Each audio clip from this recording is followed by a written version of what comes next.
in our calendar, as you know, is different than the Jewish calendar. And I found interesting that they were doing the peace accord today, um, September 15th, and in the Jewish calendar that has no relevance. However, when checking on our calendar, I saw that it was very interesting that what happened in Haggai chapter 1, at the very end of the chapter, happened on this day, back in the day, of course. And it says, "So Yahweh stirred up the spirit of Zerubbabel, the son of Shealtiel, governor of Yehudah, and the spirit of Yahushua, the son of Yahutzadak, the high priest."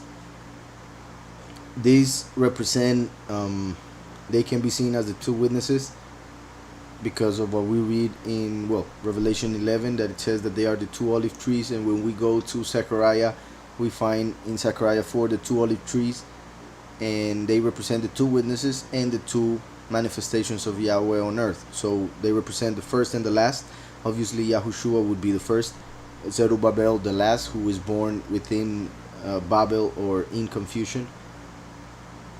And when we see them as the two witnesses, they are pretty much switched. Yahushua being the second coming of Messiah, and Zerubbabel being Eliyahu, who is also born in confusion. So these two names are the main names mentioned throughout the book of Zechariah. So they actually represent, I repeat, the two witnesses in both manifestations of Yahweh on earth. So on a day like this, in which they were signing that accord, Yahweh stirred up the spirit of Zerubbabel, the son of Shealtiel, governor of Yehudah, and the spirit of Yahushua, the son of Yahutzadak, the high priest. As we know, Yahushua is the high priest, and he is sitting at the right hand of the Father after his first coming. Now on the second coming, Yahweh is manifesting as king, and that is the part represented by Zerubbabel. That's why it says governor of Yehudah. And then it says, in the spirit of all the remnant of all the people, the remnant being the 144,000. So Yahweh stirred up the spirit of the two witnesses, a representation of the two witnesses, and of the 144,000 on a day like this. So I believe that is very significant, and because of what was happening with the Abraham Accord. And then it says, and they came and worked on the house of Yahweh of hosts, their Elohim. That is what they are working, or the reason why they are working on the Abraham Accord, because they want to build a physical house for their Elohim, while we understand that Yahushua is the house, is the temple. So what has to happen now is for the two witnesses to gather the 144,000. So this is key. So in a way, is as basically what I'm saying is that I believe, because of this connection in the calendar with these verses, that the Abraham covenant, or accord, is happening as a sign that Yahweh is raising up the 144,000 and the two witnesses, not as they, both Christians and Jewish, are seeing it, of course, not like that, but it is a sign of everything that is in scriptures being fulfilled. As actually one of our brethren sent me a video telling me how interesting it is that we are seeing everything being fulfilled in a spiritual sense, while they are seeing and waiting for the fulfillment in a literal sense. And that is why certain leaders are making the actual fulfillments according to what certain religions believe and expect, so that they can fool them and get them into whatever plan they have. So to finish with this, that I was saying about everything that is happening with the Abraham Accord, as some people know, one of the prospects, or the people that many believe could become the beast, and I say the beast even though they say Antichrist, I always have to repeat, I think it is important, that in Christianity they are waiting for the Antichrist, who is the beast. To them, these two characters, Antichrist and beast, are the same. However, when we read scriptures carefully, one is the beast and he comes first, and then eventually the Antichrist will manifest after even the false prophet. So there are two beasts, and they both work together to bring the Antichrist, the false Messiah. So that is very important to understand. So, some believe that Macron could be the beast. I repeat, they call him the Antichrist. Some believe in others, but many, or I guess, and I just say many because I've heard it from a lot of places, are leaning towards Jared Kushner, which I have said that I believe he lacks personality and charisma because of what we read in Daniel. But other than that, he seems very suspicious. And that is why a long time ago, because of the radio show we have on Wednesdays and the questions I got there, because of getting many, I was getting many times this same question regarding Jared Kushner, what I thought regarding him. I decided to, well, and also, of course, I decided to do some reading regarding him, and I found certain things that are interesting, of course. Like I have mentioned many times before, the fact that he is Orthodox Jewish and of a certain line of Judaism that is expecting Messiah anytime, and well, many other things regarding what Jewish expect, and the fact that he's Jewish, the fact that he knew Netanyahu when he was a child. Also, he knew the last rabbi of that line of Judaism, which is Chabad, which they actually saw as the Messiah. So the fact that they knew when he was a child, Jared Kushner, is also interesting. So there are many things that are very well possible regarding his role in the world as perhaps the beast, or what we see in scriptures. And I repeat, I believe that he should be a little bit more charismatic, but perhaps that's just me. He actually looks like a robot or somebody that is completely controlled. He looks very empty spiritually. So those also are kind of signs of somebody who is very away from the truth. The truth is freedom, yet he doesn't seem very free when he speaks and everything and all of that. So anyways, what I wanted to show is the fact that I decided to write his name because the scripture tells us that I'm gonna go read it. Actually, in the book, I mean in the video that Celio sent me regarding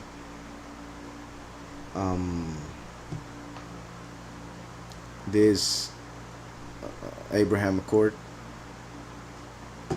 it was I found it interesting or funny that the person that was doing the video, he kind of mocked the idea of looking into numbers or even meanings of names. I think he did it without even thinking, just because well, he was just reading certain parts of the article. So they were talking about Netanyahu and how some Jewish people believe he is the reincarnation of Yahunatan, the friend of David, and because they see him as Mashiach ben Yosef, but that's another story anyways. So he skipped over it and he basically mocked the idea of gematria, which I found it funny because in Revelation we read in Revelation 13,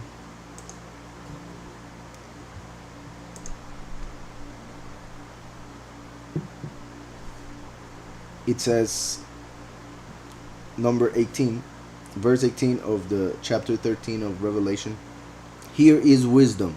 Let him who has understanding calculate the number of the beast, for it is the number of a man. His number is 666. So we see gematria being used in the scriptures in the book of Revelation through the revelation of Yahweh given to Yahushua. So if Gematria were wrong, then Yahweh would be wrong, because he was the one who invented it. He was the one that made the numbers be the letters themselves.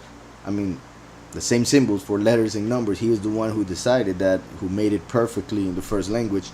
So the fact that certain Jewish people have used that because of the power that is within, well, pretty much this knowledge, they have used that for their own gain. That's another issue. But to just claim that Gematria is wrong or evil is actually very far from the truth, because we find it in the book of Revelations, I repeat. And that is how we come to know what is the number of the beast. So here is wisdom, let him who has understanding calculate the number of the beast. So I decided, well, let's see if Kushner, because if he were to become the beast, his name would have to come to 666.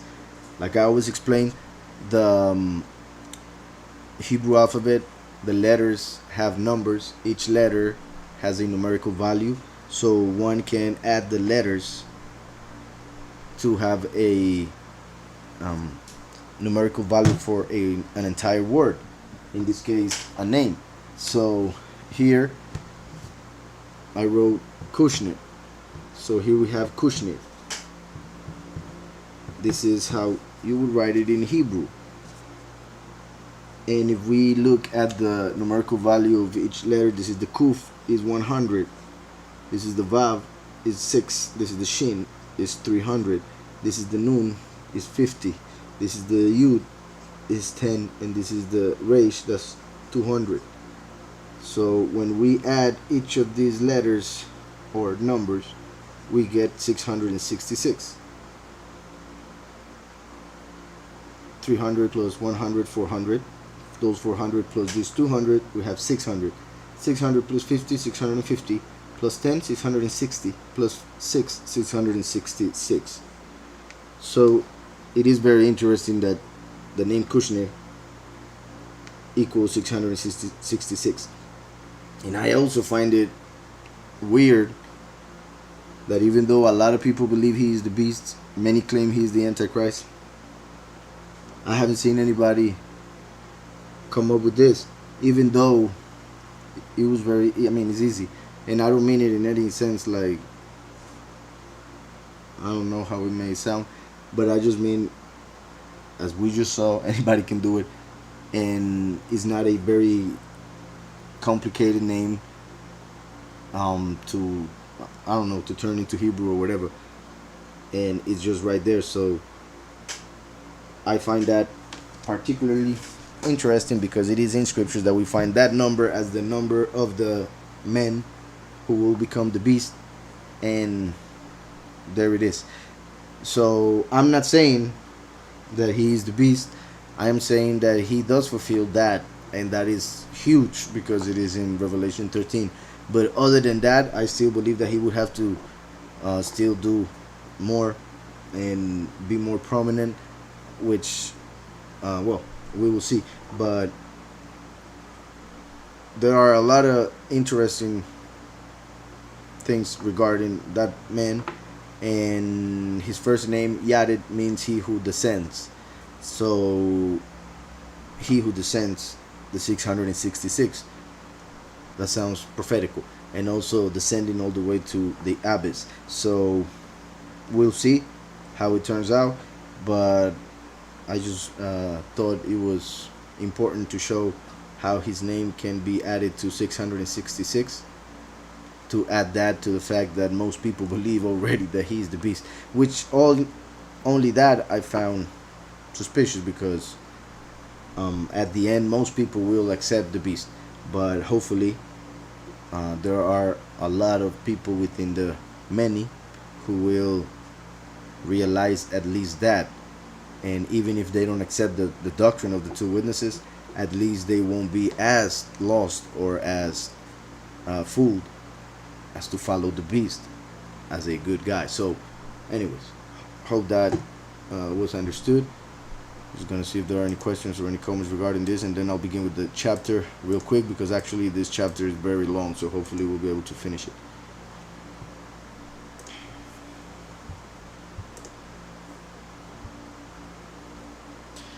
Blessings, Omar, Jay. To see you guys.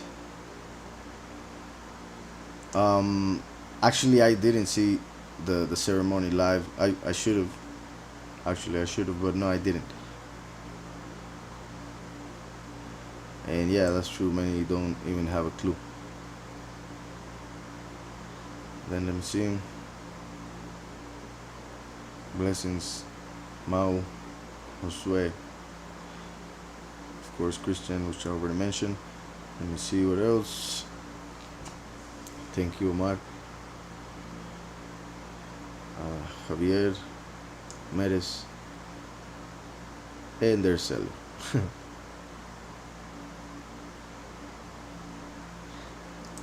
Well, I hope, Celo, you heard it, because yeah, that's I guess, well, if anything, you can hear it later on. So now let's go to Daniel 11.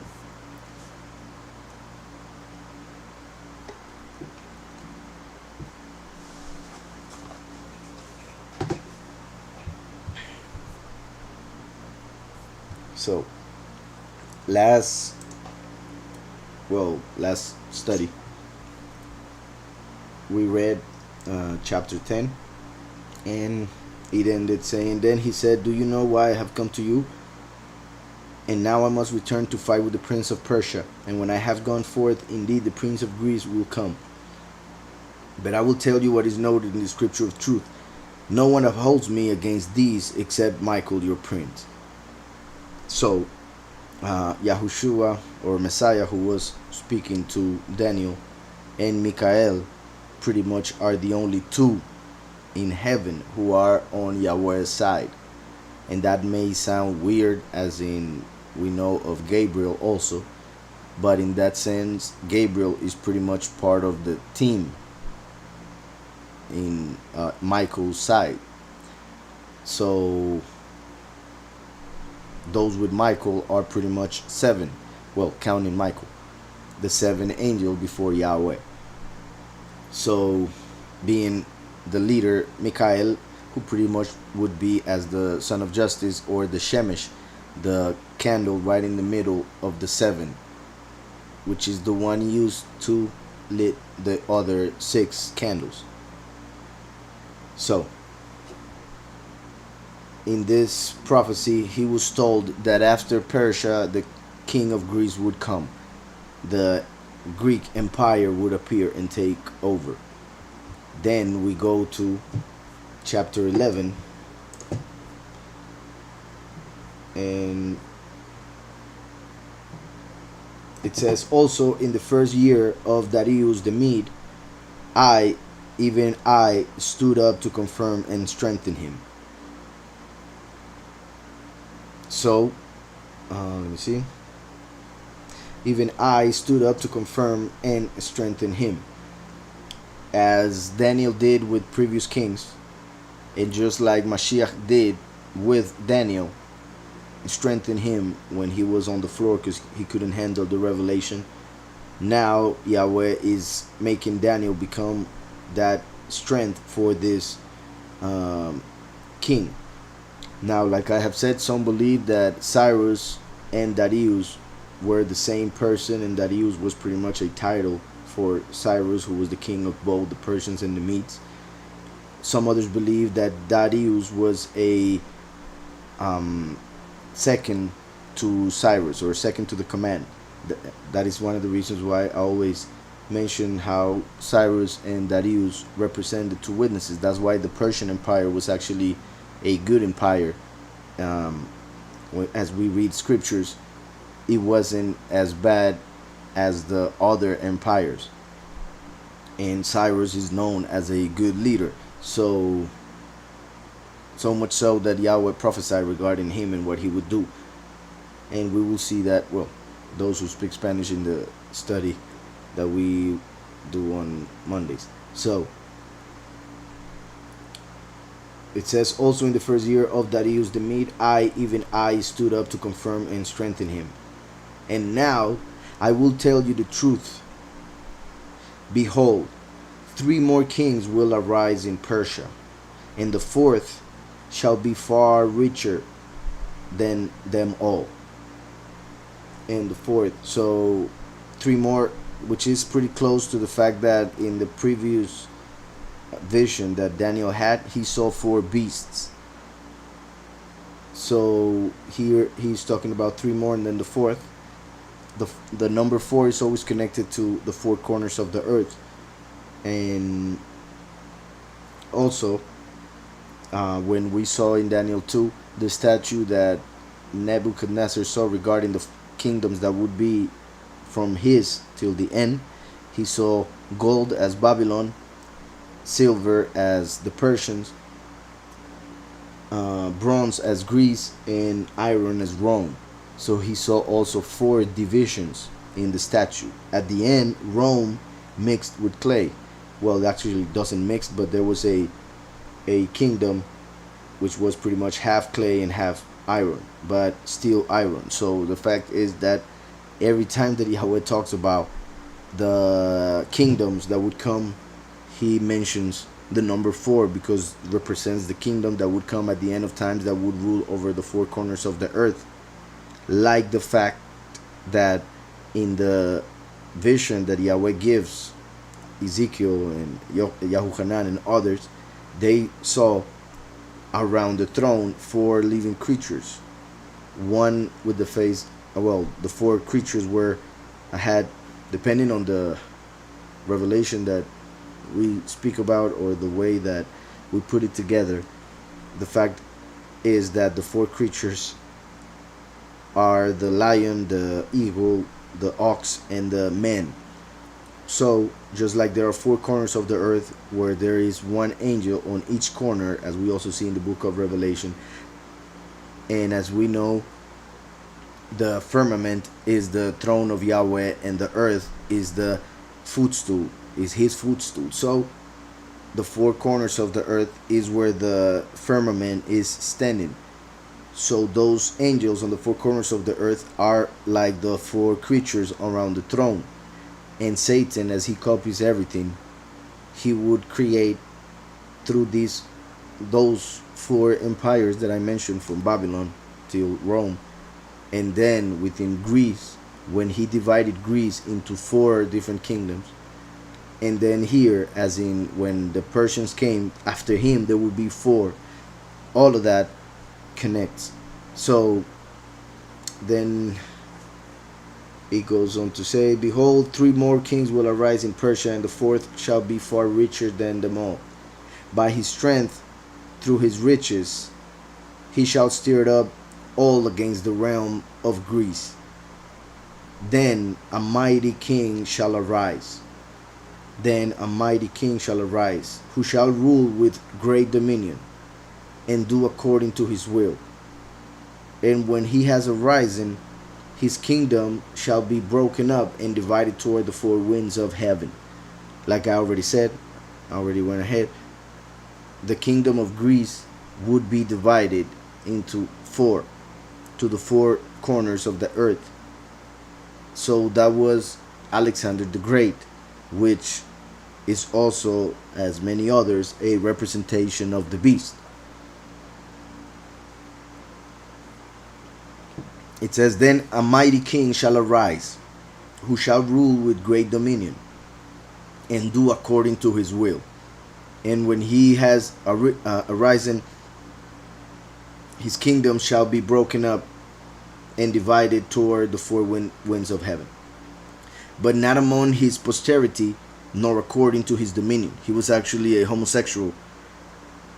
And, well, as we know, also many of the kings of the past and the present are.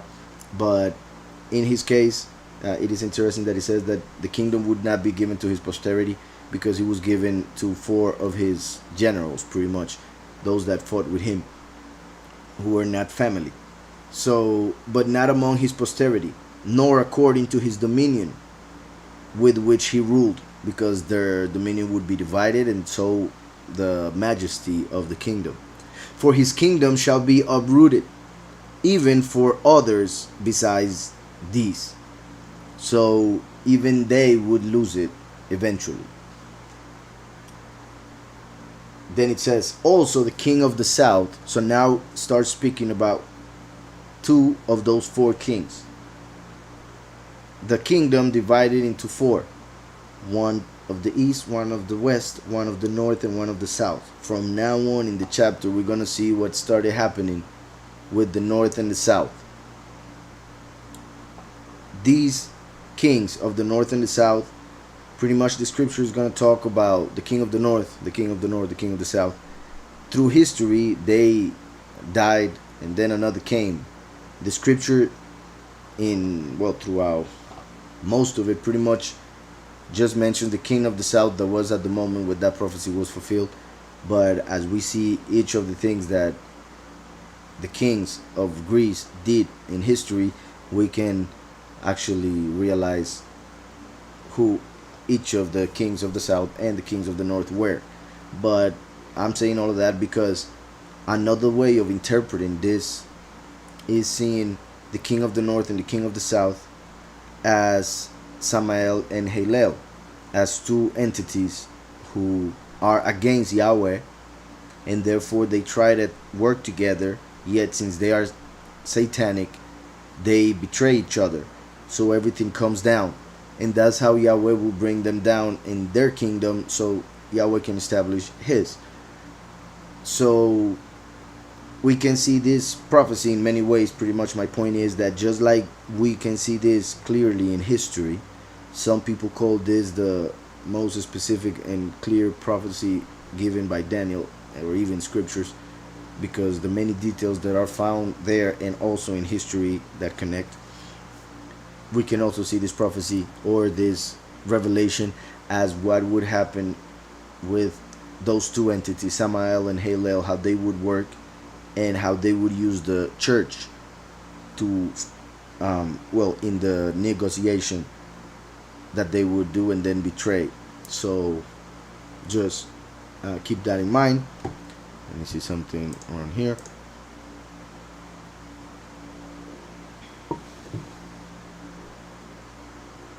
All right. The king of the south was Ptolemy, and Seleucus was the one who became the king of the north.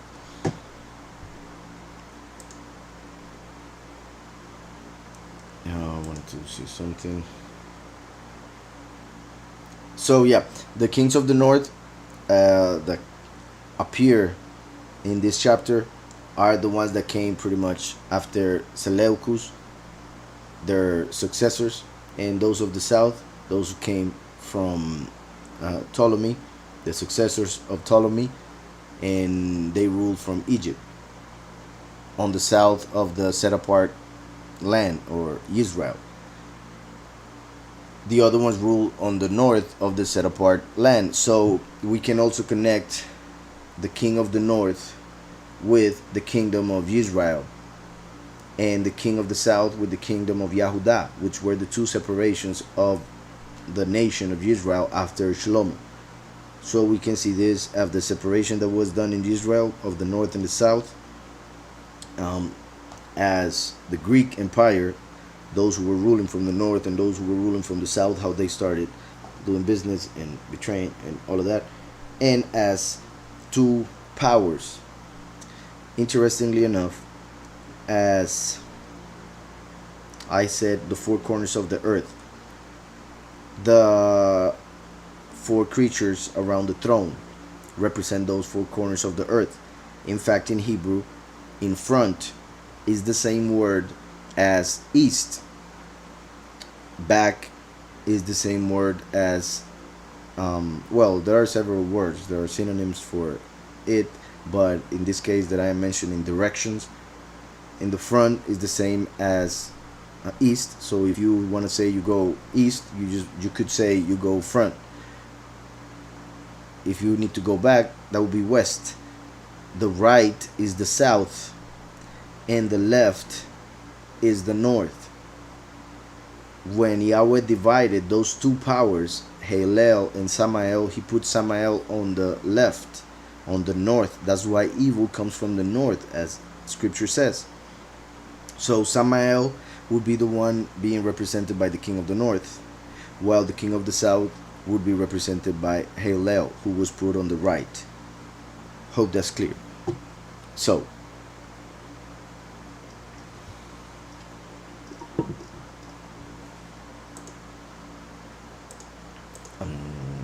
verse 5 says, also the king of the south shall become strong,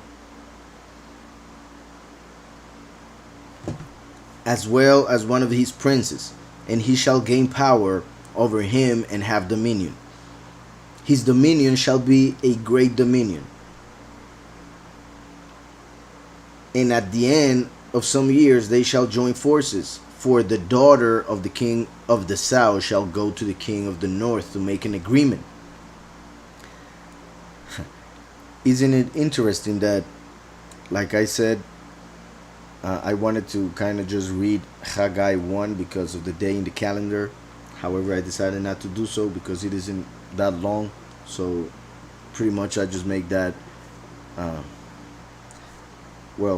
that part in the beginning of the study, talking about all of that. However, I find it very interesting reading about this, which can be connected with what happened, because it says, for the daughter of the king of the south shall go to the king of the north to make an agreement. We just read that the king of the south reigned from Egypt. Interestingly enough, in the United States, they use as the seal of the USA a Egyptian pyramid with the Eye of Horus on the top, which is the Eye of Lucifer. So how interesting that the daughter, so a descendant of that south part of the Greek Empire, as the daughter here, went to the king of the north to make an agreement, like it just happened today. As I also said earlier, this daughter represents pretty much the church, or the people who should be given to the Almighty, but they actually are doing business with her, like using her. So, for the daughter of the king of the south shall go to the king of the north to make an agreement, but she shall not retain the power of her authority, and neither he nor his authority shall stand, but she shall be given up with those who brought her, and with him who begot her, and with him who strengthened her in those times. So when we take this, as I have been mentioning, with our time, it is as Samael and Halel trying to come together to fight against the Almighty, using the church, the daughter, to make an agreement. Yet at the end, she, the church, will lose power and will be given, which is what happens with the many who die during 30 days, mentioned in Hosea 5:7, during the Great Tribulation, when it just starts, the Great Tribulation, meaning the second half of the last 7 years. So, and at the end of some years they shall join forces, for the daughter of the king of the south. When it comes to history, this is literally a daughter of the king of the south who was given in marriage, because that's what they would do in order to come to an agreement. Actually, that's the reason why Shlomo had 1,000 wives, and that's why there was peace in his time. His name was Shlomo, which means peace. In his time there was peace in the kingdom, because he pretty much married all the kingdoms of the world, and that's why he had 1,000 wives, which were 1,000 daughters of 1,000 kingdoms, or nations, or peoples, because there were 1,000.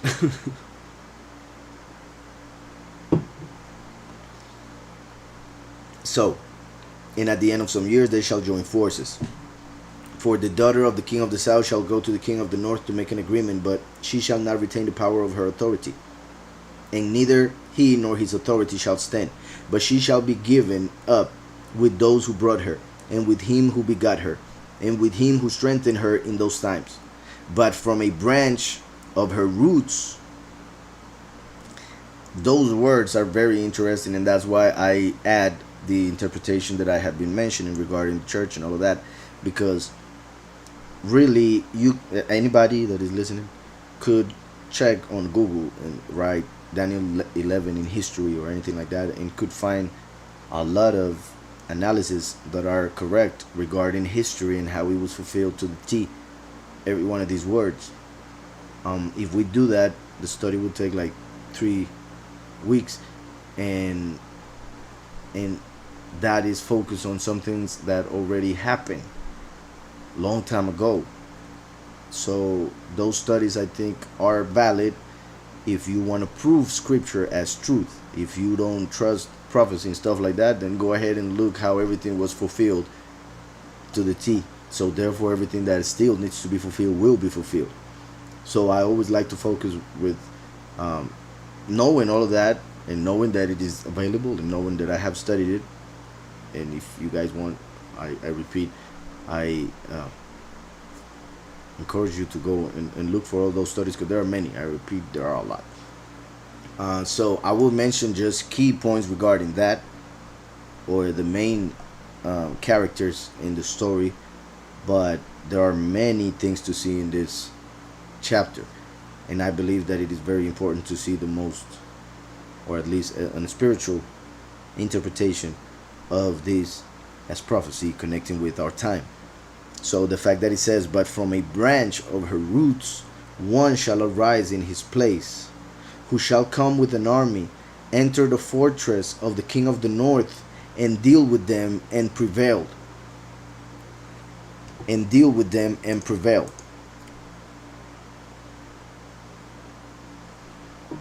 According to history, that would be Ptolemy III,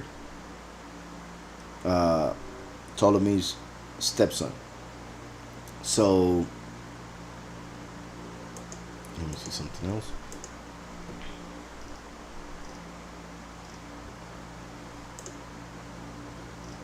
All right, yeah, Ptolemy III, Euergetes, very weird name, who organized a great expedition through he organized a great expeditionary force against Syria in order to avenge his sister's death. It was his sister, the daughter of the one that we just saw. So it says, but from a branch of her roots, so one of her family members shall arise in his place, who shall come with an army, enter the fortress of the king of the north, and deal with them and prevail. And he shall also carry the gods, the Elohim, captive to Egypt. When they would conquer a nation, they would take the idols captive also, which is pretty dumb, which shows that they actually believe that there was certain power in the gods of other people, yet they believed that their gods were more powerful, since now they were in power of these gods and they were holding captive these idols. Well, in certain cases, of course, there were certain emperors who didn't actually believe in a true Elohim. They thought that they themselves were Elohim, so they would destroy the idols and stuff like that. But it says here that even the Elohim, but this is important because we do know that Yahweh exists and the false Elohim are the fallen angels. So they exist, but not as Elohim as they are worshipped, but they do exist as certain type of entity. But this shows that at the end of times, not only will the people fall, but also their gods, literally from heaven, and then spiritually in the sense of losing all power. So it says, and he shall also carry their gods captive to Egypt, with their princes and their precious articles of silver and gold, and he shall continue more years than the king of the north. Also the king of the north shall come to the kingdom of the king of the south, but shall return to his own land. However, his sons shall stir it up and strive. I'm sorry. However, his sons shall stir up strife and assemble a multitude of great forces. And one shall certainly come and overwhelm and pass through. Then he shall return to his fortress and stir up strife. One shall certainly come and overwhelm and pass through. Then he shall return to his fortress and stir up strife.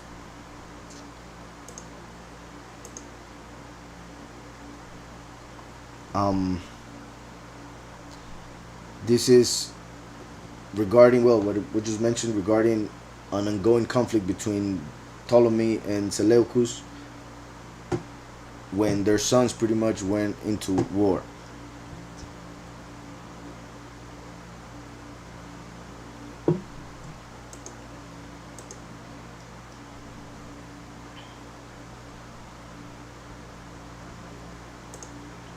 So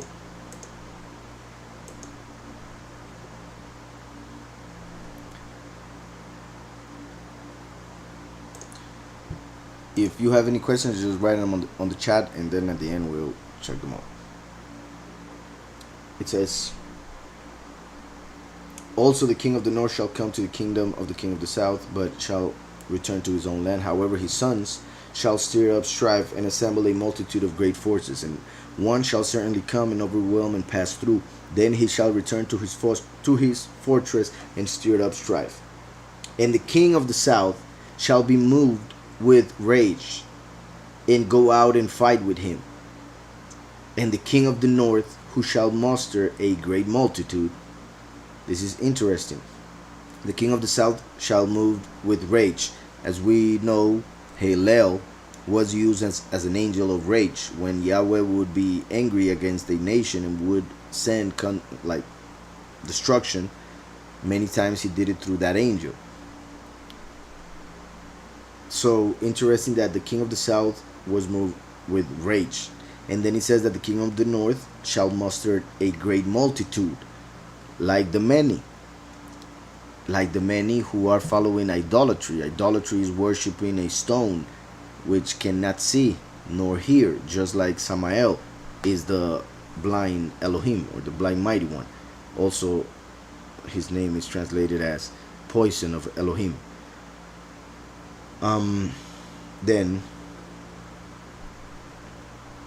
it says, but the multitude shall be given into the hand of his enemy.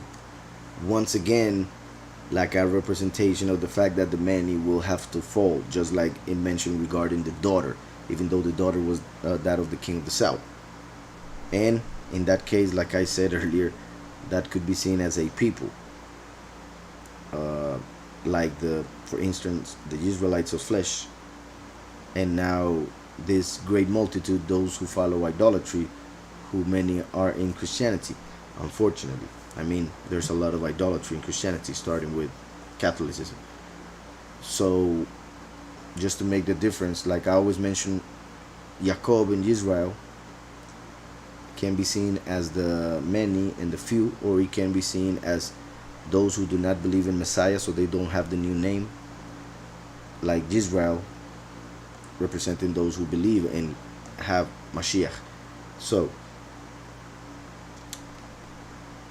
it says, verse 12, when he has taken away the multitude, his heart will be lifted up, and he will cast down tens of thousands, but he will not prevail. For the king of the north will return and muster a multitude greater than the former, and shall certainly come at the end of some years with a great army and much equipment. Now in those times many shall rise up against the king of the south. Also violent men of your people shall exalt themselves in fulfillment of the vision, but they shall fall. This verse, let's see. That's when certain Yahudim revolt against the southern king, but they were crushed by Scopas of Egypt, who was from the south. So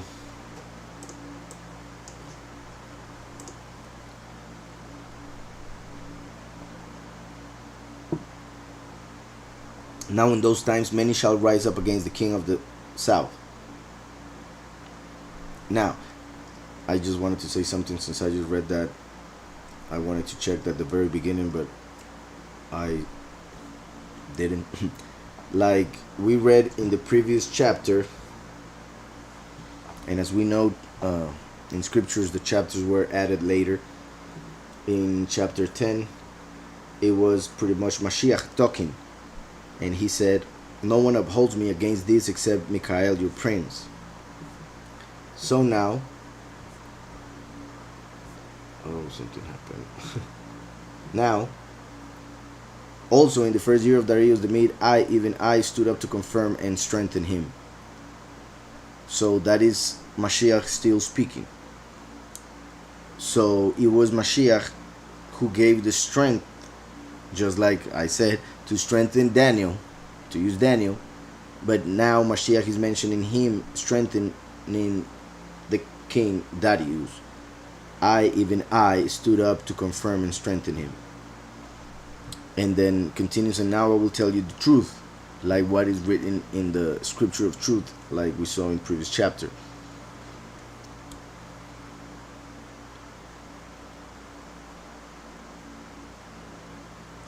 All right.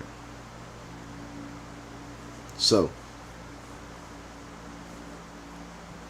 I said that because now in this verse we can see that is Mashiach revealing everything that would happen with the king of the Greeks. So it says, "Now in those times many shall rise up against the king of the south, also violent men of your people." So is Mashiach speaking to Daniel. "Violent men of your people, Israelites, shall excel themselves in fulfillment of the vision," just to fulfill what is written. And this has to do with what started happening in the time of the Maccabees. Pretty much, yeah. Well, in the Maccabees, we see much of what is written in this chapter being fulfilled. But they failed. It says, "But they shall fail. So the king of the north shall come and build a siege mound." That was Antiochus III. "So the king of the north shall come and build a siege mound, and take a fortified city, and the forces of the south shall not withstand him.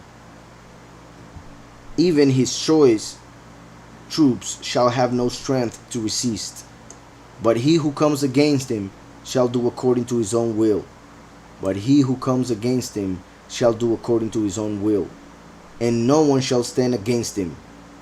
He shall stand in the exalted land with destruction in his power." This is a key verse because this man who fulfilled this represents the beast. So this that is being read can be mentioned also for the beast completely. So that's when Antiochus III conquered the land of Israel. And let me see, I was in verse 16, yeah. "But he who comes against him shall do according to his own will." Look how it says according to his own will, just like it said of Alexander the Great. It said, "Then a mighty king shall arise who shall rule with great dominion and do according to his will." So Alexander the Great, now Antiochus, both are a representation of the beast who will do according to his will. The fact that it says according to his will is to show that it's completely against the will of Yahweh, because they act according to their will, not according to Yahweh's will. So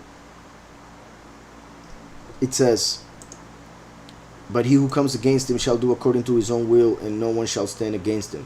He shall stand in the exalted land with destruction in his power." Like we know, the beast is the one that comes in the second seal, comes out with a great sword to take away the peace from the earth and kill a lot of people.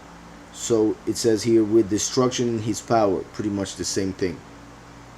It says, "He shall also set his face to enter with strength, with the strength of his whole kingdom, and upright ones with him."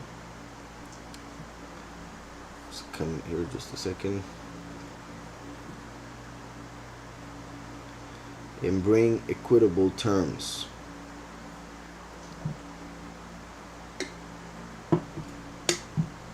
see. So he shall also set his face to enter with the strength of his whole kingdom, and upright ones with him. Thus shall he do, and he shall give him the daughter of women to destroy it, and he shall give him the daughter of women to destroy it. Once again, we see that of the daughter connected to the people, but also in the historical sense, normally connects to a person. But she shall not stand with him or be for him. Regarding this verse, the 17, that is when Egypt was forced into an alliance with the Syrians.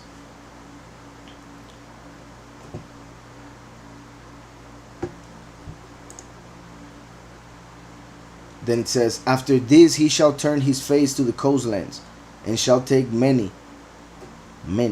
But a ruler shall bring the reproach against them to an end, and with the reproach removed he shall turn back on him. Then he shall turn his face toward the fortress of his own land, but he shall stumble and fall and not be found. There are some who connect, and that's just to show how this chapter can be seen in several ways, or at least many people interpret it a bit different than the most common way of seeing it with the Greeks. Some people see this verse as talking of Hitler because of the way that they say they didn't find him, they just found his teeth. But as some of you guys know, there are some who say that he just escaped and went to Argentina, and he actually ended up dying old. So some connect Hitler with this verse. So I'll read from verse 18. After this he shall turn his face to the coastlands, and shall take many. But a ruler shall bring the reproach against them to an end, and with the reproach removed he shall turn back on him. Then he shall turn his face toward the fortress of his own land, but he shall stumble and fall and not be found. So verse 18 had to do with the initial success of Antiochus III, then followed by defeat when he signed a treaty with the Romans and was killed later in Syria. When it says that he shall turn his face toward the fortress of his own land, but he shall stumble and fall and not be found. There shall arise in his place one who imposes taxes on the exalted kingdom. So that's one who started charging tribute from the Israelites. There shall arise in his place one who imposes taxes on the exalted kingdom, but within a few days he shall be destroyed, but not in anger or in battle. One can read this in the book of the Maccabees. There are 4 books of the Maccabees. The first 2 are the main ones. But one can read most, if not all, that is being mentioned here, there. So, and in his place shall arise a vile person. So in verse 20, that was Seleucus IV, Philopater, who raised a tribute for Rome. So they charged Israelites. Then emerged Antiochus IV, who is pretty much, from this chapter, and I don't know how to put it, but he's one of the main representations of the beast, Antiochus IV Epiphanes, whose name pretty much means the manifestation of the Almighty. So he represents the beast completely. And since he is an entire representation of the beast, we pretty much can start reading from now on each verse as something that it will be fulfilled with the beast. That is why I said that some see the previous chapter as Hitler being like extending the prophecy a lot all toward time. So it says, there shall arise in his place one who imposes taxes. We already saw that one. Then, and in his place shall arise a vile person, to whom they will not give the honor of royalty. That's Antiochus IV Epiphanes, the main representation of the beast.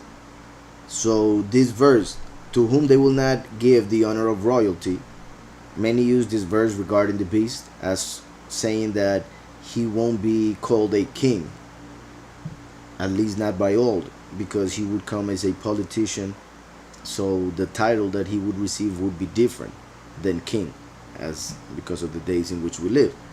However, when the Jewish people see that person as Mashiach, they will call him king, but that would be some. So it says, but he shall come in peaceably. So the beast will start the same way, but well, in like I have explained, the second seal, he will be given power to destroy, but he will be, by the authority that he will receive will be given to him because of the fact that he will appear as if he stopped the war. So that's the connection with him coming peaceably. And also, let's say we want to connect it with what I mentioned regarding, for instance, Kushner.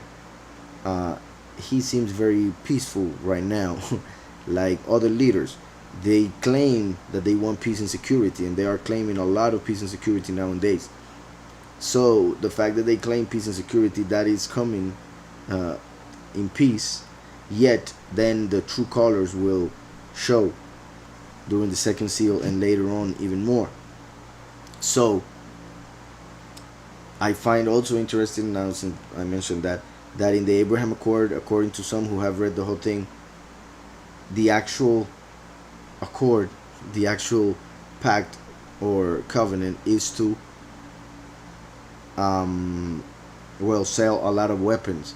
So there's a lot of weapons being sold in that accord, which makes no sense if it's supposed to be about peace. But as we know, Yahushua said, my peace I give you, not like the world gives it. Let not your heart be fearful. So the world gives peace through fear, through war, which makes no sense. So it says, but he shall come peaceably and seize the kingdom by intrigue. So the beast will be able to seize the kingdom through intrigue, not through actual like they used to conquer and destroy and take over. He's gonna take over, but through intrigue. That's why he's connected with the fact that he's not given the honor of royalty, because of the way he comes about to get that power. So he will seize the kingdom by intrigue. With the force of a flood, they shall be swept away from before him and be broken. And also the prince of the covenant. This is very important, because like I said, this was already fulfilled, and we can see it in the book of Maccabees. But in the book of Maccabees, Antiochus, as we're going to see also in this chapter, perhaps, he sacrificed the abomination of desolation in the temple, which was a pig for Zeus, his god. So nowadays Zeus is worshipped as God, or Dios, which Dios comes from Zeus. So they worship Zeus through other names nowadays.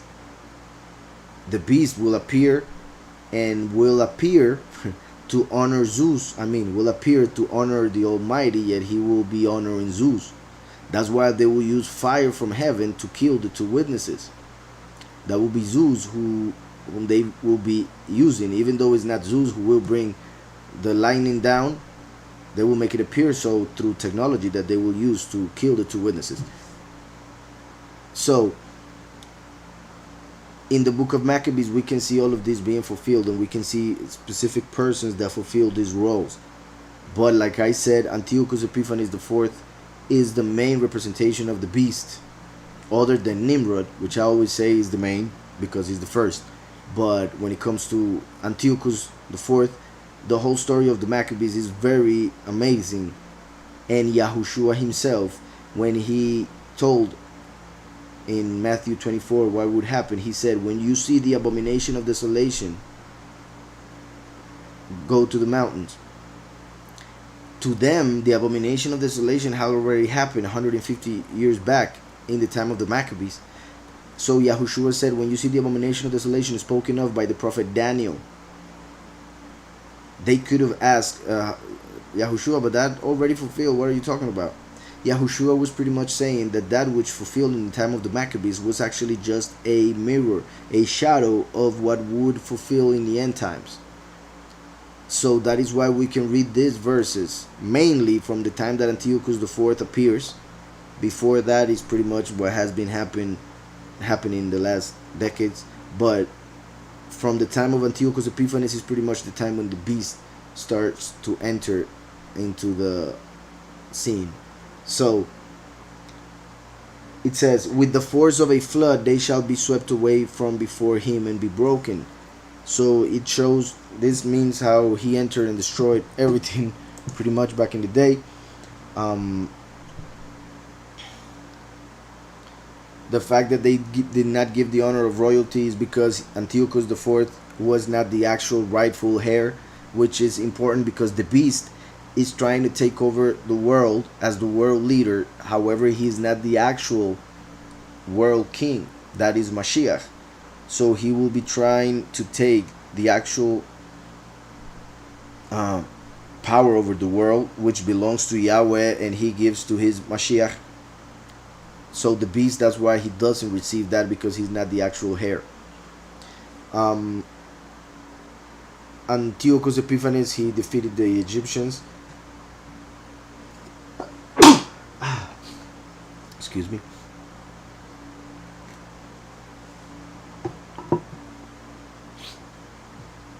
So that was verse 22. If we go to Revelation 12, we read something regarding the beast and the actual army of the beast. Verse 15. So the serpent, which is Satan when he falls down to the earth as the false Messiah, presented to the earth by the beast. So the serpent spewed water out of his mouth like a flood after the woman.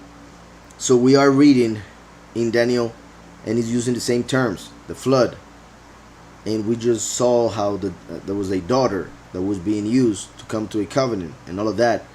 So we see here, so the serpent spewed water out of his mouth like a flood after the woman, that he might cause her to be carried away by the flood. So the beast will use its army to try and kill the congregation of the Almighty, to take away the real heirs to the kingdom, because Yahushua made us kings and priests, just like Herod tried to kill all the children from 2 years down in Bethlehem, trying to kill Mashiach, trying to kill the competition according to his mind. So it says, so the serpent spewed water out of his mouth like a flood after the woman, that he might cause her to be carried away by the flood. But the earth helped the woman. The earth are the many. And the earth opened its mouth and swallowed up the flood which the dragon had spewed out of his mouth. So Yahweh will miraculously save the congregation of the chosen few. The many will have to die at that moment, since the beast will not find the true chosen few, will go after its descendants, as it is written in this same chapter. And the dragon was enraged with the woman, and he went to make war with the rest of her offspring. Keep the commandments of Yahweh and have the testimony of Yahushua HaMashiach. So, going back to Daniel 11, it says, with the force of a flood they shall be swept away, the many, from before him, and be broken. and also the prince of the covenant. This is huge because that means that the beast will kill the one who comes to confirm the covenant of Daniel 9, which we already spoke about a while back. So the beast will kill the prince of the covenant, the one that Yahweh sends to get the kingdom, is killed by the beast, who is not the real heir to the throne. So he will kill the prince of the covenant so that he can remain with power. And then it says, and after the league is made with him, he shall act deceitfully. So pretty much saying, since he killed the prince of the covenant, now the league is made with him. And also meaning those who, by seeing the death of the prince of the covenant and the death of the many, they will decide to come to the side of the beast. So, and after the league is made with him, he shall act deceitfully, for he shall come up and become strong with a small number of people. This is very important. And just so you guys know, just in case you're wondering, normally in Christianity they just use one verse, take it out of context, and make a whole doctrine. So they use these verses when it comes to the Antichrist and the beast and all of that. They do use these verses, and not just me, but they take them out of context. So it's very different when we see them in the whole context of the entire book, as we have been doing through these studies. Why I say that? Because in Daniel 9 they say that the beast is the one who makes a covenant. It says he will confirm a covenant with the many. He will confirm a covenant with the many. That's what Daniel 9 says. And they use that to say that that is the beast making the covenant, who some people believe is the actual Abraham covenant that they just made. So now it says, after the league is made with him, he shall act deceitfully, for he shall come up and become strong with a small number of people. So how is it that, according to their doctrine, he makes a covenant with the many, yet he becomes strong with a small number of people? That doesn't make sense. Either he is with many or with a small number. So that's just to say how the interpretation in Christianity is actually wrong, and they are taking verses out of context. Because, like I said, the prince who makes the covenant is the second coming, the second manifestation of Yahweh on earth, who is killed by the beast, as we just saw here. And also the prince of the covenant will be killed. And then it says, and after the league is made with him, he shall act deceitfully, for he shall come up and become strong with a small number of people. He shall enter peaceably, once again, even into the richest places of the province. Look how he already destroyed with the force of a flood, but then he enters in peace. So that is to show that it is the peace of the world who is done through war. So that doesn't mean that he won't have anything to do with war because he comes peaceably. No, he will do war in order to bring peace according to the way the world sees things. So he shall enter peaceably even into the richest places of the province, and he shall do what his fathers have not done.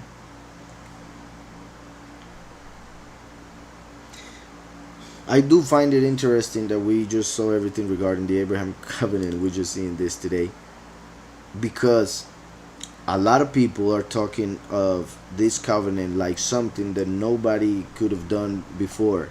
And even Trump is saying that nobody could have done it other than Kushner. So interesting that we see here, he shall enter peaceably even into the richest places of the province, which they have done, or he has done, and even certain rich nations because of the oil that they have, which are part of the nations that are already signed into this deal. So even into the richest places of the province, and he shall do what his fathers have not done. What everybody has been waiting for now is happening regarding their view of Israel and society and all of that. We know that Yahweh has to make it happen for it to be eternal, yet they believe that they are the ones who are supposed to make it happen, so they will make it happen by force, and then they will come down and Yahweh will establish the true kingdom. But the fact that it is happening, it is to show that everything is being fulfilled like Yahweh said. So, and after I already said that, he shall enter peaceably even into the richest places of the province, and he shall do what his fathers have not done, nor his forefathers. He shall disperse among them the plunder, spoil, and riches. And he shall devise his plans against the strongholds, but only for a time. So from all that war that he will make, he will gain a lot of riches. He will get a lot of spoils. And unlike other leaders of the past, he will actually divide all of those riches among the people that will help him. So that will make him look so good to them and the world, that will make him look different in a good sense than all the previous leaders.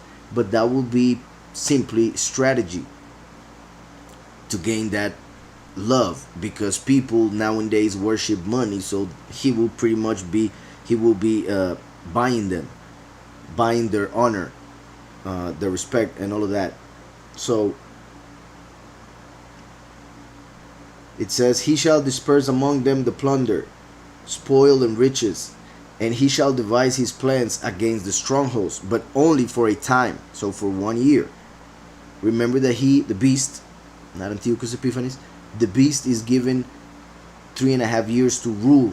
After the Third World War, when he comes to the scene, he takes over. He gets 42 months, 3.5 years. It also is mentioned in Daniel as times, and half a time. So we know because of that prophecy that a time is 1 year. So, but only for a time. He shall stir up his power and his courage against the king of the south with a great army.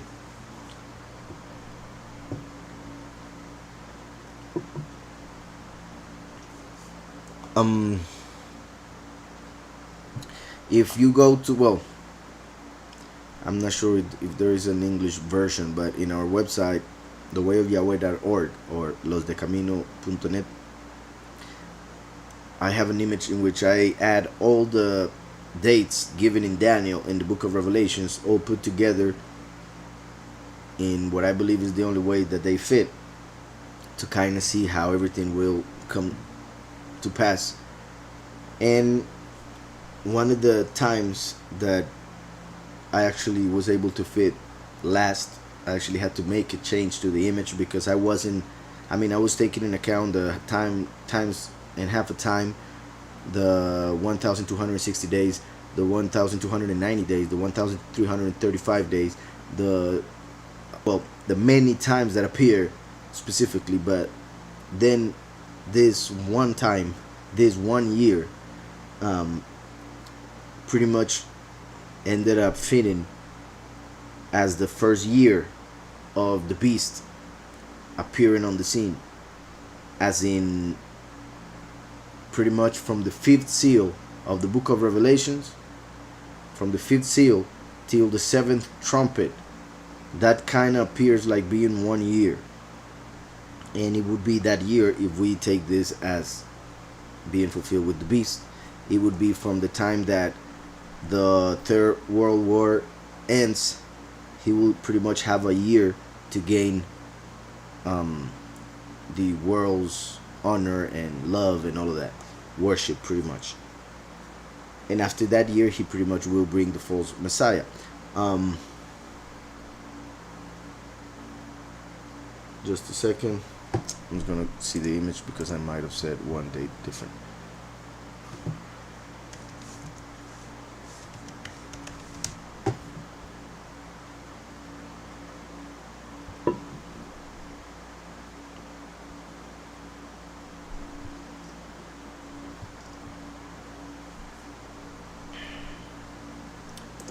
It's taking a while to open.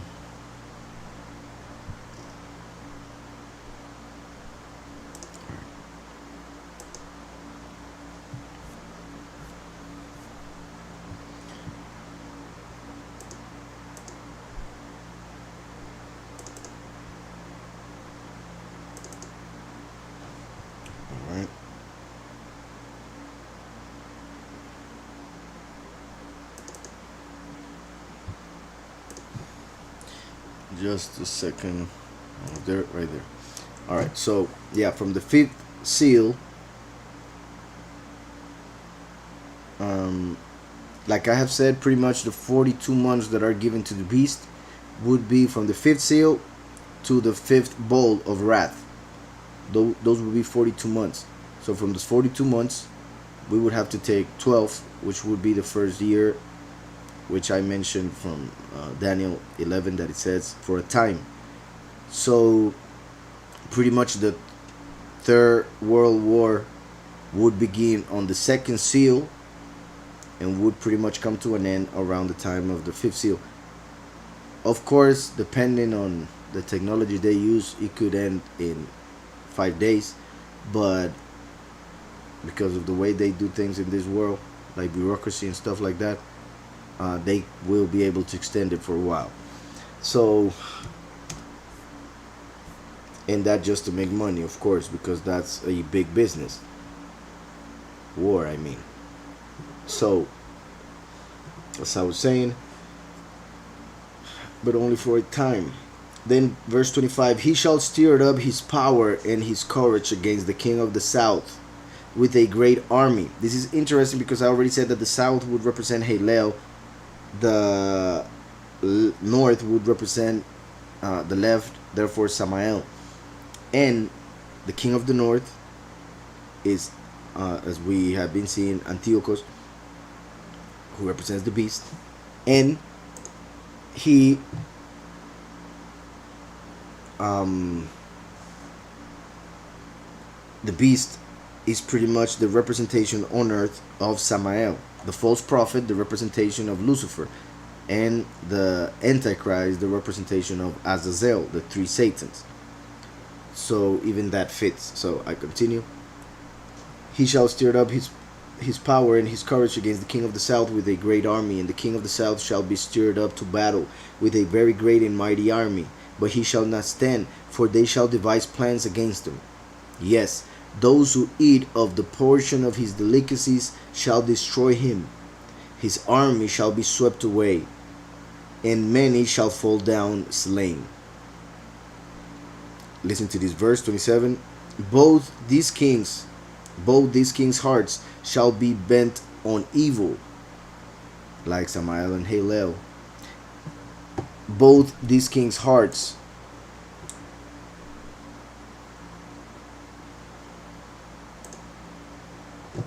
it says shall be bent on evil, and they shall speak lies at the same table.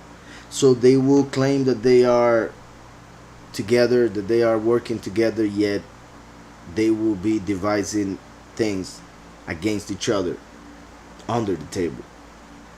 So, and they shall speak lies at the same table, but it shall not prosper, for the end will still be at the appointed time. So even though the enemy,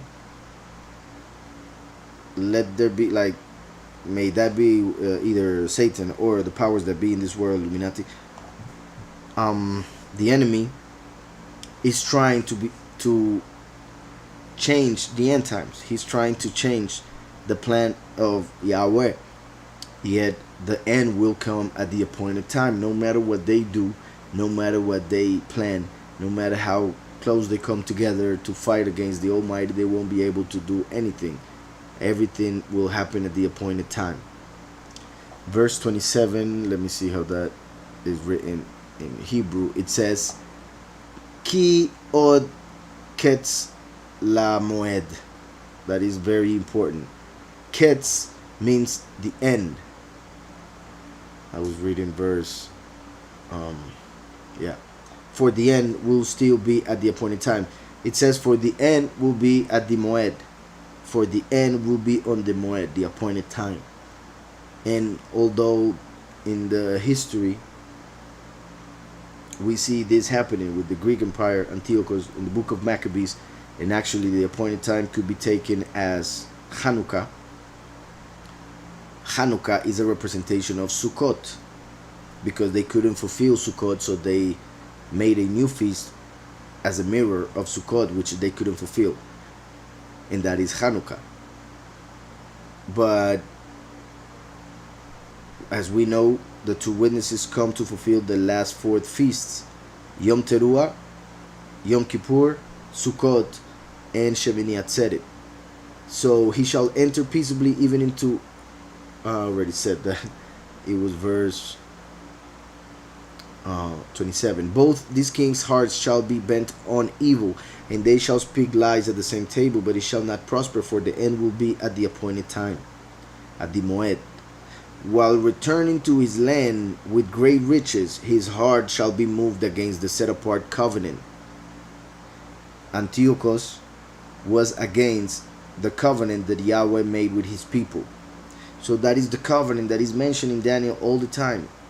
But they take it as the covenant that they will make in that land nowadays, instead of the covenant that Yahushua made through his blood, which is confirmed by the second manifestation of Yahweh on earth. So he will get against the covenant, just like Antiochus did, and he prohibited the people of Israel from performing circumcision, from reading the Torah, from keeping the Shabbat, and from pronouncing the name of the Almighty Yahweh, which then the Pharisees kept as a rule forever. So it says, while returning to his land with great riches, his heart shall be moved against the set apart covenant. So he shall do damage and return to his own land, as we see in the book of Maccabees that he did.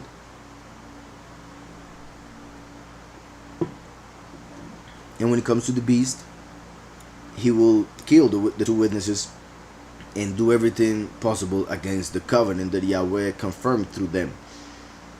Verse 29, at the appointed time he shall return and go toward the south. La Moed. On the Moed he shall return and go to the Negev, to the south. And it won't be like the first time.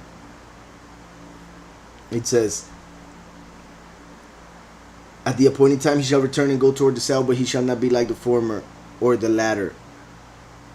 But it shall not be like the former or the latter. For ships from Cyprus shall come against him. That is from Kittim. Kittim is the original name of Rome. So that could say also from Rome. So that shows how the kingdom of Edom will have this part to fulfill in the end times. It says, for ships from Kittim shall come against him, therefore he shall be grieved, which wouldn't make sense with the fact that Christians believe that the beast is the Antichrist. So the Antichrist will confirm a covenant. However, then he kills the one who makes the covenant. That doesn't make sense.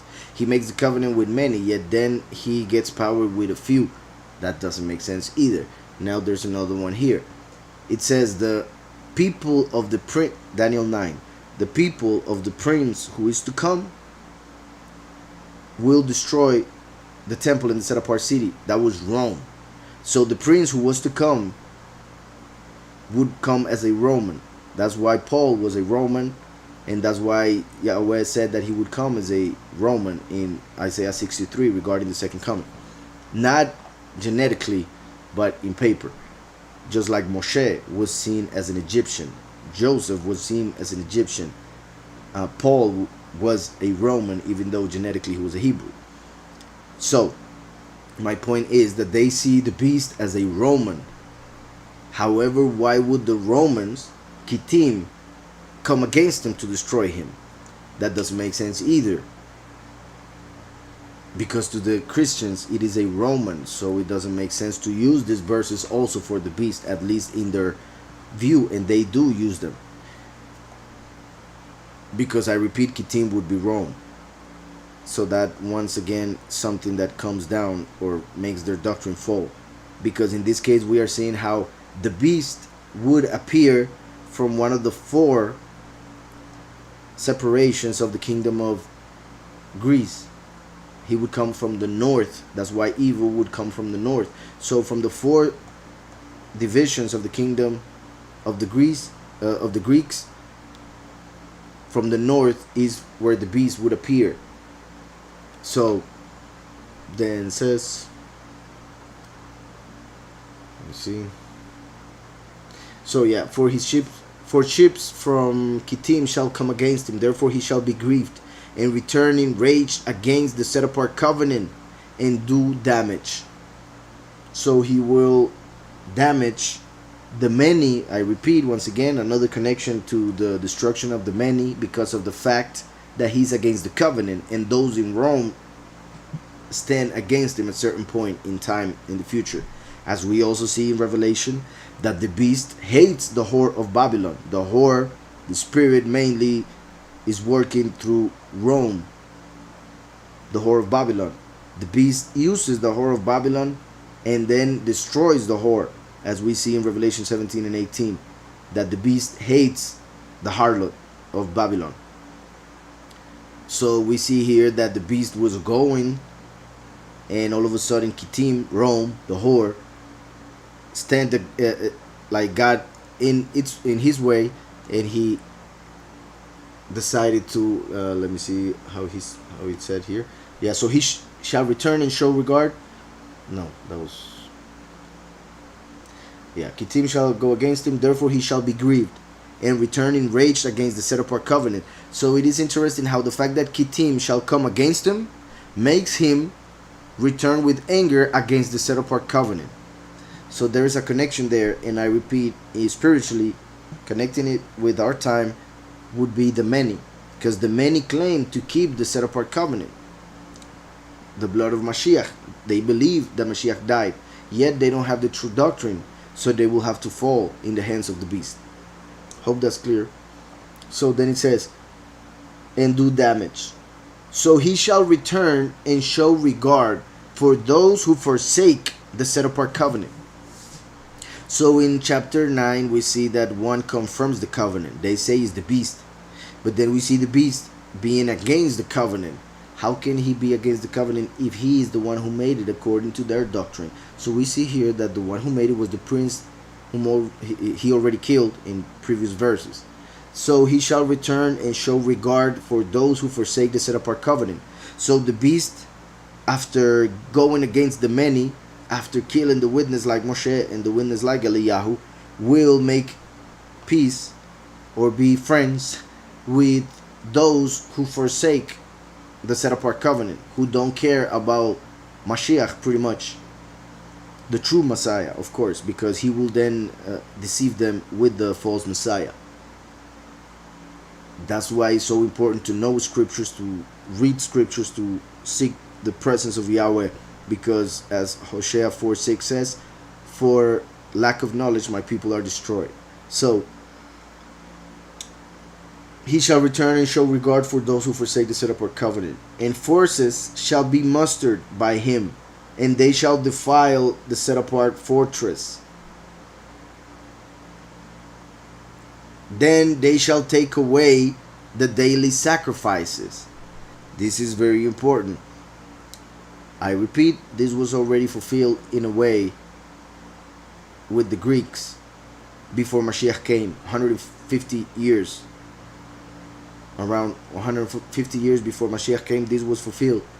But Mashiach himself mentioned this as something that needs to be fulfilled still. That means that what was fulfilled with the Maccabees was just a shadow of what needs to happen in the end times. So that's why I'm reading this and connecting it with our times. So it says, and forces shall be mustered by him, and they shall defile the set apart fortress. So that's why they are waiting for a fortress to be built in the Temple Mount. Pretty much the temple to be built by the beast, or the beast having to do with it somehow with the construction of the temple. Some claim that it's being built already. So it says, then they shall take away the daily sacrifices. Daily sacrifices were a sacrifice done in the morning and the afternoon every day. Spiritually, this is well, when it comes to war, they sacrifice people to the god of war. So through war, They will be daily sacrificing people to that uh, demon. But in the most physical or literal sense of this words, what they are saying is that there will be a temple, and the daily sacrifice would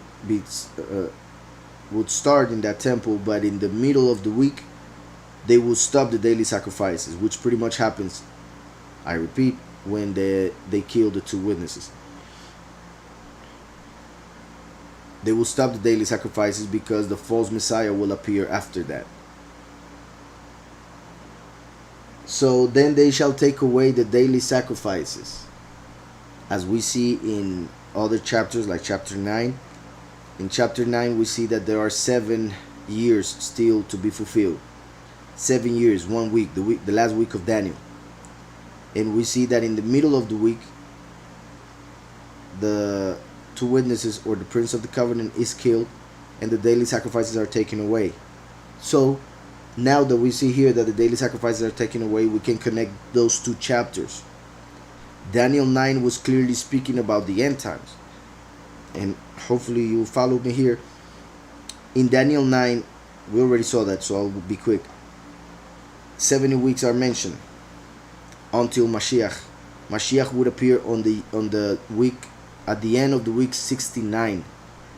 Then 1 week would be left for the end, the last week of Daniel. In chapter 9 we see that the beast appears, kills the witnesses, at least as one can interpret it, and then takes the daily sacrifice in the middle of the week. It is explained explicitly in that chapter 9. But we see here that the Greek Empire is the one taking away the daily sacrifice. However, the Greek Empire came before Mashiach. Yet in Daniel 9 we see this happening in the last week of Daniel. That's why many people claim that the last week of Daniel already happened, or many other things. But my point here is that daily sacrifice being taken away is mentioned for the last week of Daniel. The last week of Daniel would be after Mashiach came.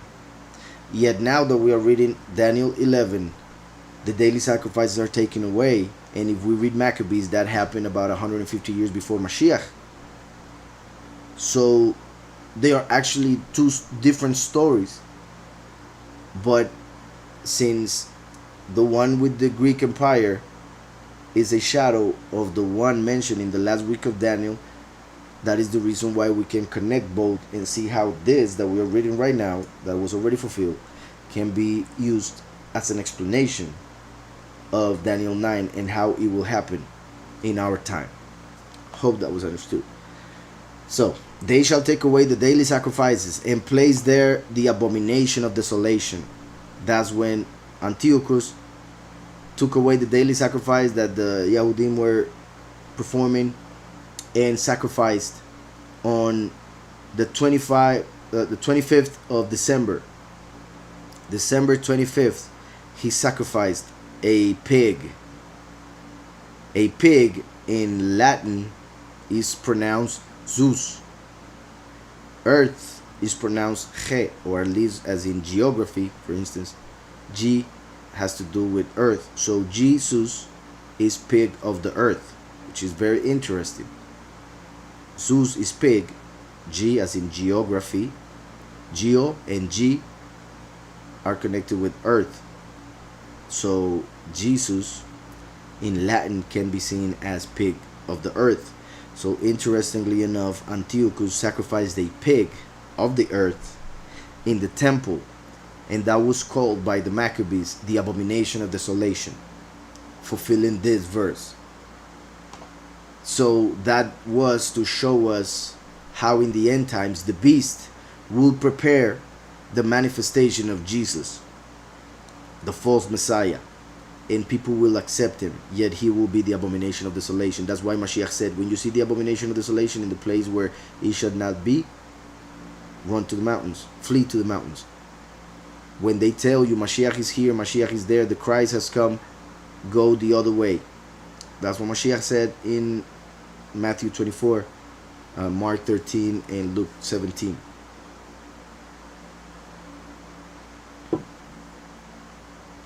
So, They shall take away the daily sacrifices and place there the abomination of desolation.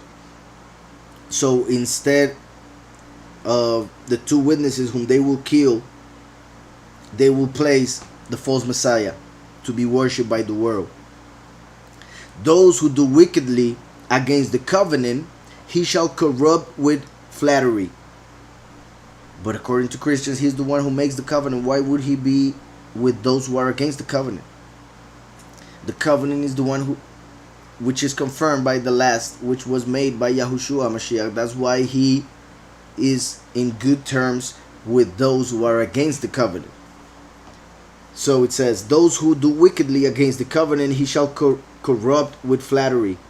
But the people who know their Elohim shall be strong and carry out great exploits. Because once they kill the two witnesses and the abomination of desolation manifests, the chosen few, 144,000 who know their mighty one, because they have the name of the Father and the Son on their foreheads, meaning their minds, they will act as they were told by Mashiach during the second Exodus, to go to the mountains and then be taken to the prepared place for 1,260 days, as mentioned in Revelation 12. So, but the people who know their Elohim shall be strong and carry out great exploits. When it comes to the historical fulfillment of these words, those people were the Maccabees. They conquer Antiochus. They kill. They regained the power over the Temple Mount, destroying the army of Antiochus, even though there were very few in comparison to the army of the Greek emperor or leader. So it says, and those of the people who understand shall instruct many. Like the few who understand, because they were given the true doctrine, shall instruct many. The many who won't accept the true doctrine. And that is talking about the end times. Yet for many days they shall fall by sword and flame, by captivity and plundering. Many in Israel fell in that time, and the many will fall. Yet for many days shall fall by sword and flame, by captivity and plundering. Like the 30 days, the main 30 days, that will be for the many. Yet 3.5 years people will continue dying during the 7 plagues. Now when they fall, they shall be aided with a little help. Little help, like the few who will be saved.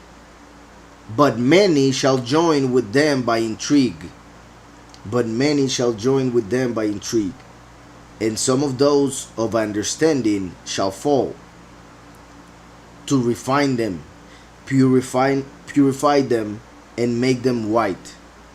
We see in the book of Revelation that the many who fall are given white robes, and the two witnesses, who are the ones who have understanding and therefore give it to those who listen, they are given also white robes, like the two malachim that spoke to the apostles when Yahushua went up, like the two malachim that were in the tomb when they came to look for Yahushua's body, dressed in white. So it says, now when they fall, they shall be aided with a little help, but many shall join with them by intrigue.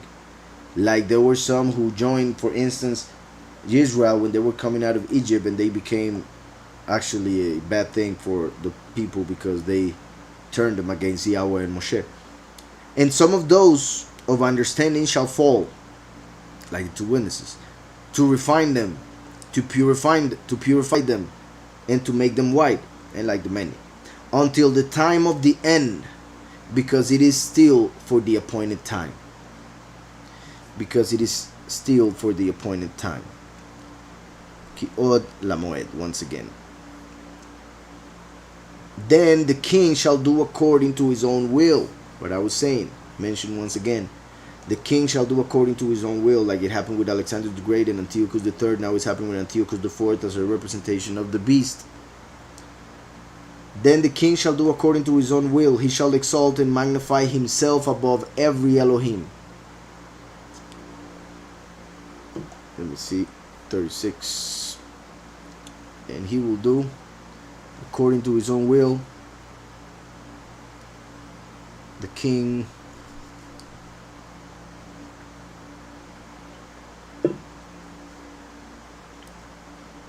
over every El, over every mighty one, and over all the Elim. He will speak. It says, he shall exalt and magnify himself above every Elohim, shall speak blasphemies against the Elohim of Elohim. Let me see. It says, Yidabeir, and he will speak Niflaot, which are great things, but in his word, in his mouth, I mean, pretty much mean bad things. That's why it is translated as blasphemies.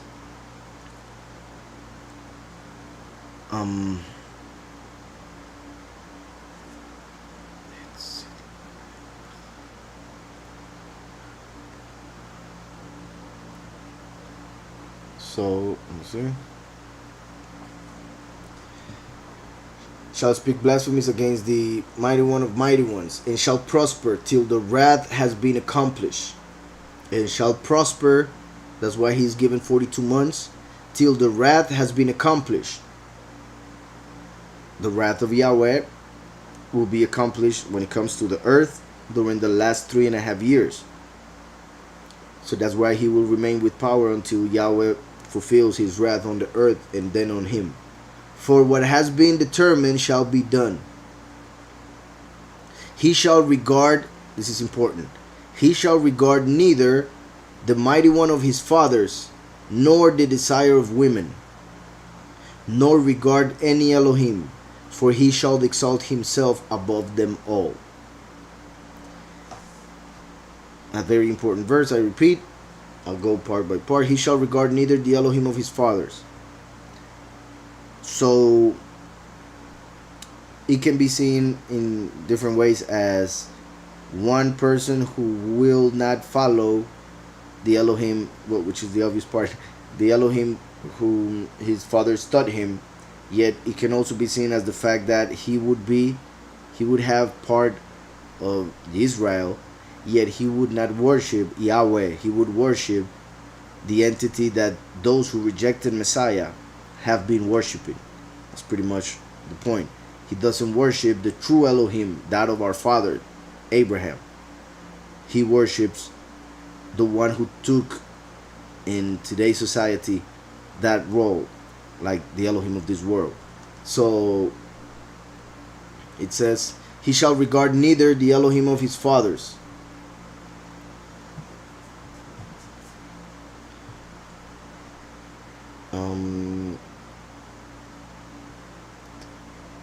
In the Hebrew,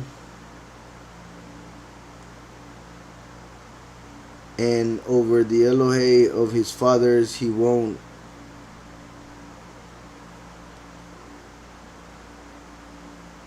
regard or give understanding, or he won't have understanding.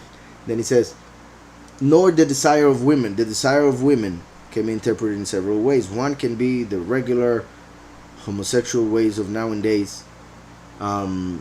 He won't care very much about women like many men in nowadays.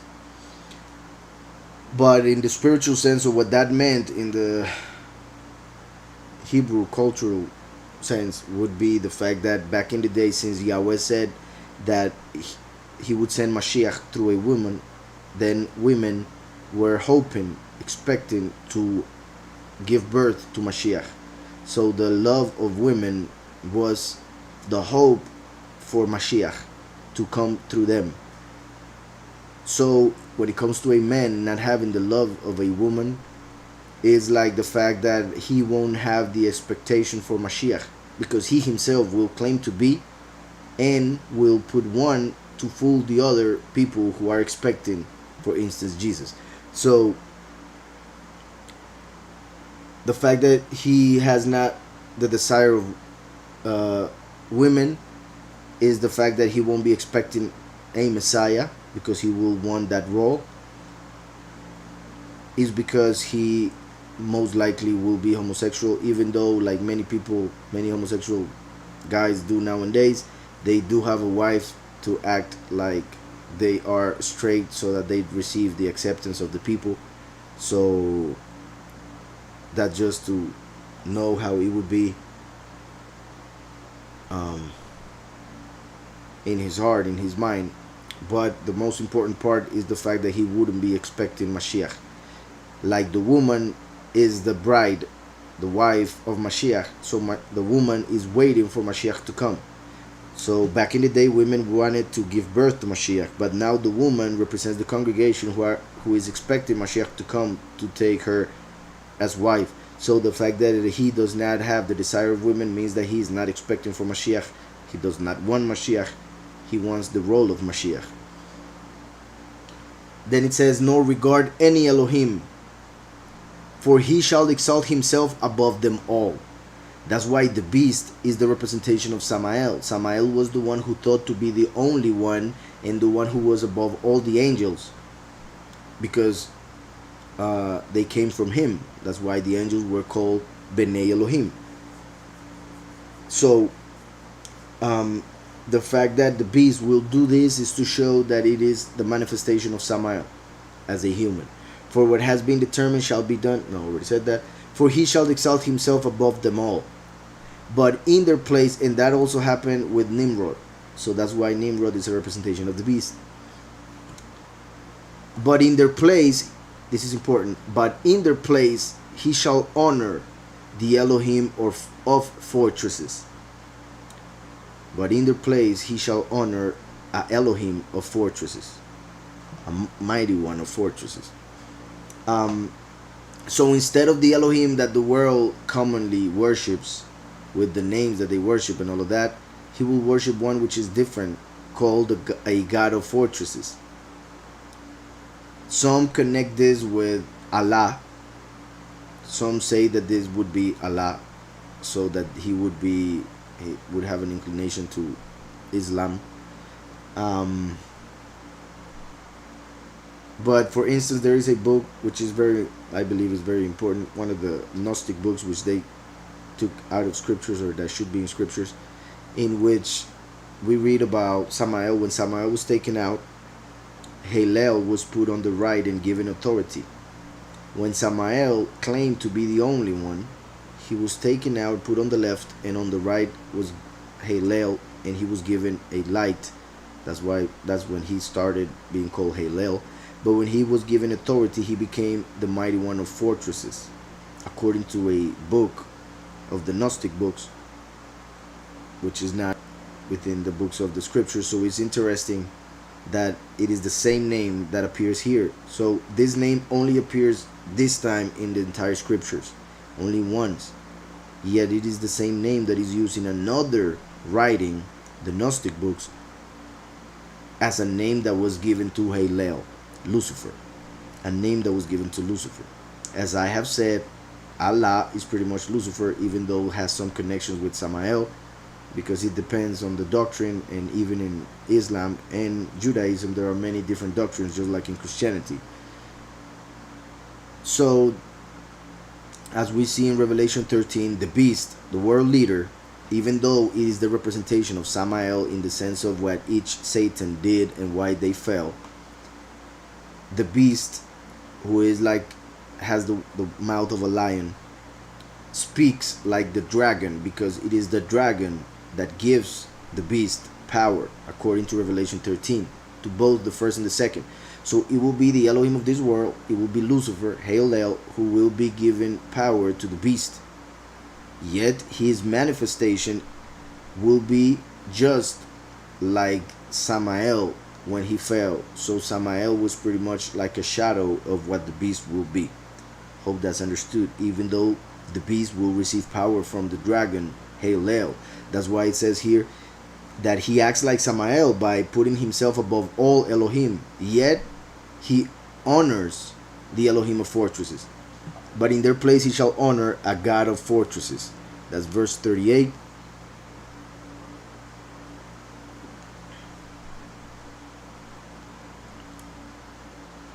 It says, Mauzim, Veleila Mauzim, of forces or fortresses. A mighty one of forces is to whom he will give honor. A mighty one that his fathers did not know. So it says, he shall regard, oh, already said that, but in the place he shall honor a God of fortresses, and a God which his fathers did not know. He shall honor with gold and silver. Gold and silver, which is a way to honor fortune, the God of fortune, which in Hebrew is just God. Isaiah 65:11 says that Israel left Yahweh for God, for the fortune. So it is interesting to see here that he is honored with gold and silver. Yahweh is not honored with gold and silver, even though people try. So, but in their place he shall honor a God of fortresses, and a God which his fathers did not know he shall honor with gold and silver, with precious stones and pleasant things. Thus he shall act against the strongest fortresses with a foreign Elohim, with a strange Elohim. Some take this also, just like I said, with Allah and all of that. Some also take this as an alien, because some translate this as an alien God. So they connected with the beast having a connection with what people would call now aliens, extraterrestrials, which we know are fallen angels. So in a way, there's truth to that interpretation. Strongest fortresses with a foreign Elohim. So it would be interesting if the beast decides to call the Almighty by a different name, just like the two witnesses will appear and give the true name for the Almighty.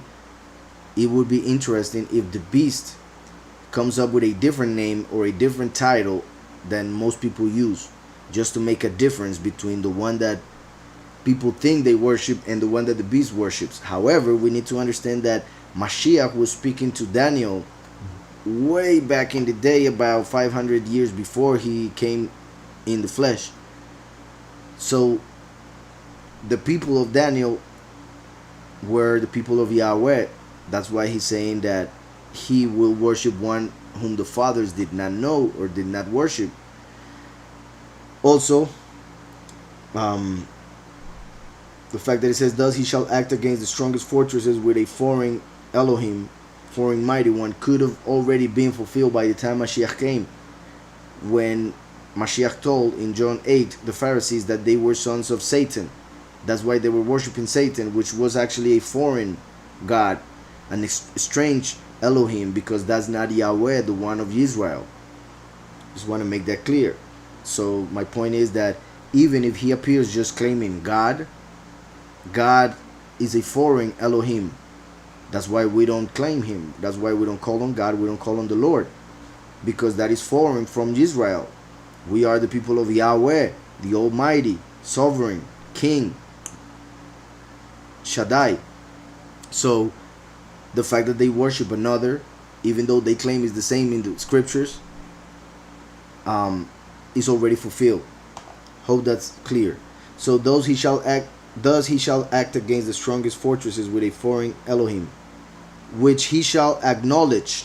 So he will speak of a mighty one. Many people claim that he will only speak bad things about the Almighty. Yet we see that he will acknowledge a false mighty one as the real one, and people will accept him. So people will think that that false mighty one is the real one, and the one that he's blaspheming is the one of the two witnesses, whom people will believe is the false one.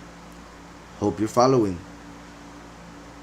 Which he shall acknowledge and advance its honor. That's amazing. So the beast will work hard for the honor of the alien God, of the false Elohim, to be acknowledged and accepted by the world. That's why he will bring the abomination of desolation.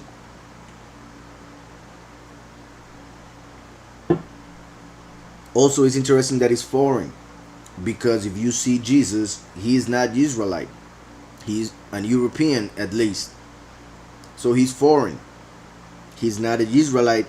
His skin is completely white.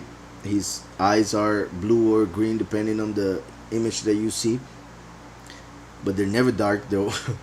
um, his hair is long, straight, and a bunch of other things. So that also fits with the image that people see of God and Jesus. So thus he shall act against the strongest fortresses with a foreign mighty one, foreign God, which he shall acknowledge and advance its honor. And he shall cause them to rule over many, and divide the land for gain. Divide the land for gain.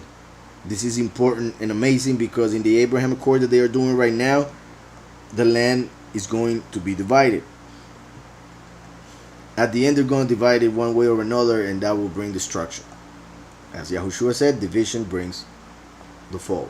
So, at the time of the end, this is very important because that was fulfilled already long time ago before Mashiach. But like I always say, Mashiach came to start everything again. That's why he is the last Adam. Because just as Adam started everything in the flesh, Yahushua started everything in the spirit. So that's why the entire chapter was fulfilled before Mashiach at the very end of the previous time. Being the first time from Adam to Noah, the second time from Abraham to John the Baptist, and the third time from Mashiach till our time. So the time before Mashiach was represented, or the end times were represented by the end that came before Mashiach manifested, which happened in the time of the Maccabees. So this was fulfilled at the end of the previous era. Then Mashiach came and told us that this was going to be fulfilled again, because everything since the time Mashiach came started to be fulfilled again. That's why Mashiach is the last Adam. Hope that's clear. So, at the time of the end, the king of the south shall attack him. Verse 40 says, at the time of the end, as in the end of times, same term. At the time of the end, the king of the south shall attack him, and the king of the north shall come against him like a whirlwind.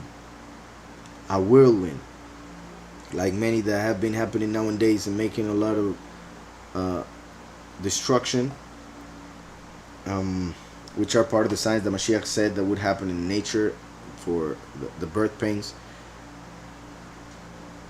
But there's also a word. Hurricane actually is the name of a god. So interesting that we see here how the beast will manifest in fight, in war, as a whirlwind. So, and the king of the north shall come against him like a whirlwind, with chariots, horsemen, and with many ships. And he shall enter the countries, overwhelm them, and pass through. He shall also enter the exalted land, meaning Israel. And many countries shall be overthrown. But these shall escape from his hand: Edom, Moab, and the prominent people of Ammon. Edom, as in Rome, and like I have said, well, in this case, Kittim appear, and then Edom. Edom were the descendants of Asaph, who then populated Kittim. So that's why normally Edom is seen as Rome, even though I also have explained how in the Jewish encyclopedia it says that the Judaism of nowadays is Edomite. So most of the Jewish people nowadays are descendants of Edom.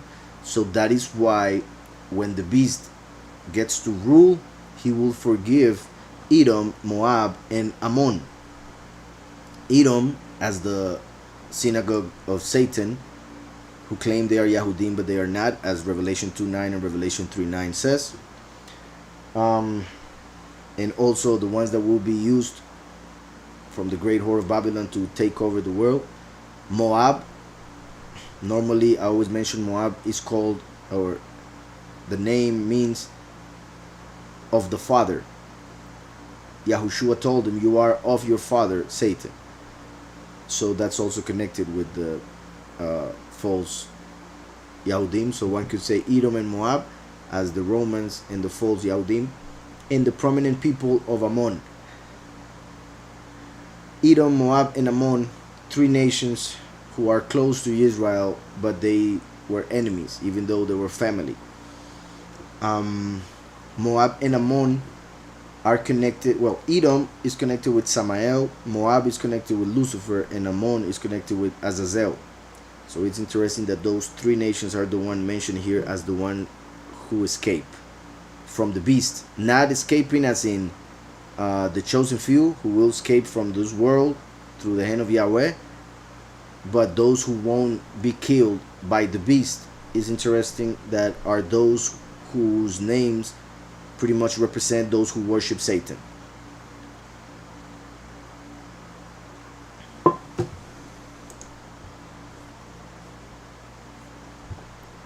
Alright.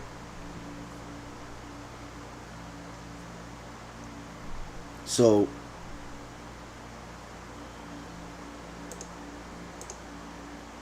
it says, but these shall escape from his hand, Edom, Moab, and the prominent people of Ammon. He shall stretch out his hand against the countries, and the land of Egypt shall not escape. The land of Egypt shall not escape, which we saw that was connected historically with the whole story. But I also mentioned how the United States uses as the USA seal an Egyptian pyramid, and the United States is not going to last for long. So in a way it could be included into what is being said here. Not only that, in the literal sense of Egypt, some are seeing as a prophecy being fulfilled, plus we just read it here in a way, that right now the Nile overflowed and is causing a lot of destruction also around there. So some see it as another prophecy of the end times. I'm sure it's a sign of the end, but some see it as a specific prophecy being fulfilled from Judaism. And remember that when Joseph, even Yaakov and others would come to a well, the water would come up. So the fact that the Nile is specifically where Yaakov and Joseph went, and the Nile overflowed, not in this way, but the fact that now is overflowing and causing destruction, that means that it's overflowing way more than it should. But that is connected with the descendant of Joseph appearing on earth. So I see that as a sign of the Mashiach ben Yosef the last. The fact that the Nile is overflowing in that matter. So he shall stretch out his hand against the countries, and the land of Egypt shall not escape. He shall have power over the treasures of gold and silver, and over all the precious things of Egypt. Egypt represents the world. Egypt represents the false religion, because it was the greatest in idolatry when Israel was there as slaves. And Egypt also represents the earthly Israel, the Israel of nowadays, the state of Israel. That's why in Revelation 11 says that the two witnesses will be killed where Mashiach was killed. Mashiach was killed in Jerusalem. Yet Revelation 11 says where they will be killed where Mashiach was killed. Well, it doesn't say Mashiach. It says where their sovereign was killed, which is spiritually called Egypt and Sodom. So Israel, mainly Jerusalem of this time, spiritually is Egypt and Sodom. So the fact that Egypt won't escape has to do with the fact that Jerusalem of this time will be destroyed eventually. That's why Yahushua said, when you see the abomination of desolation, those who are in Yehudah run to the mountains, flee to the mountains.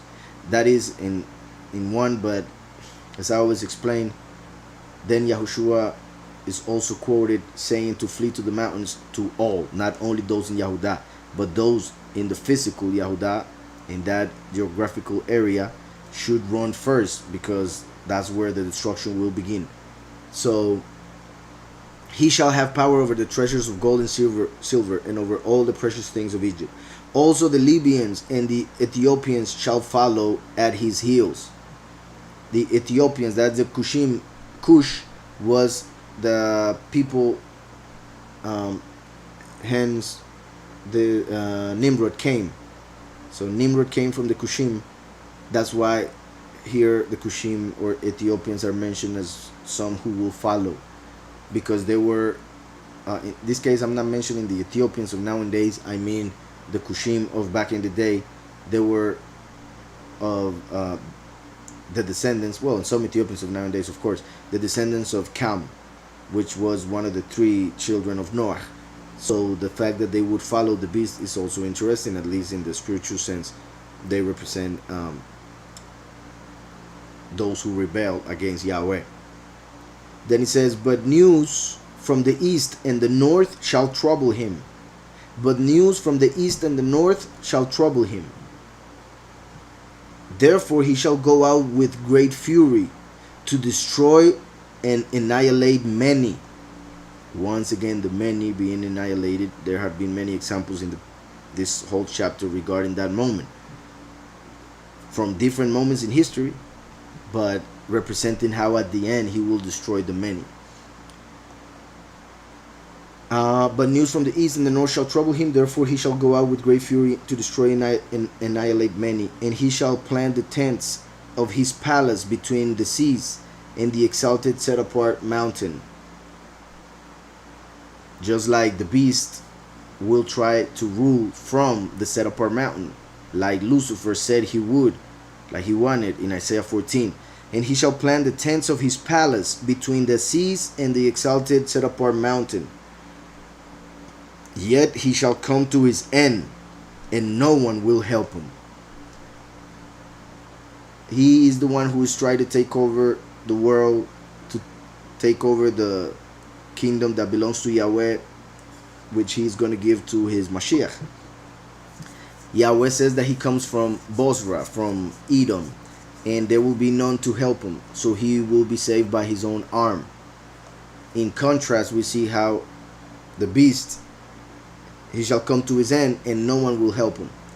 In his case, he doesn't have a savior because he doesn't have the love of women, so he doesn't have Mashiach. No one can help him. Yet the last, even though he comes as the prodigal son, will have the help of Mashiach, as we see in Isaiah 63. So interesting that there are many connections between the beast and the last, as in contrast, because they are opposites, of course. But Satan's copy of the last is the beast. Satan's copy of Mashiach is the false Messiah, of course, and Satan's copy of Eliyahu is the false prophet.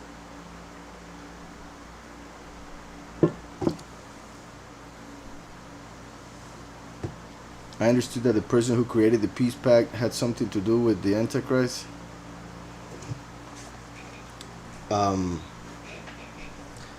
Through you understood through whom or how? I mean, some believe that Jared Kushner is the Antichrist. Like I said, the Antichrist hasn't appeared yet. The beast could be. That's why I made that whole introduction. And in the Christian world, they are waiting for a covenant like this to believe that the end times have happened. So the world leaders will make it happen in order to fulfill prophecies as some people are expecting them to be fulfilled. So either way, it is a big deal, yeah.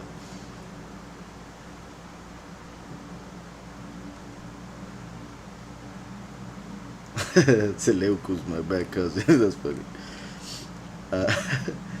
Then it says here, verse 14 says in my version, some violent ones among your people exalt themselves to establish division. Is there more to division, or what was division? Meaning to, like, well, the fact that there was a vision given to Daniel that was to be fulfilled. Some people in the time of the Maccabees raised themselves to go and fight, thinking that they were the ones who would fulfill the vision.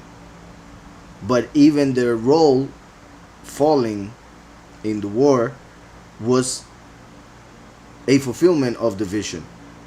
Hope that's clear.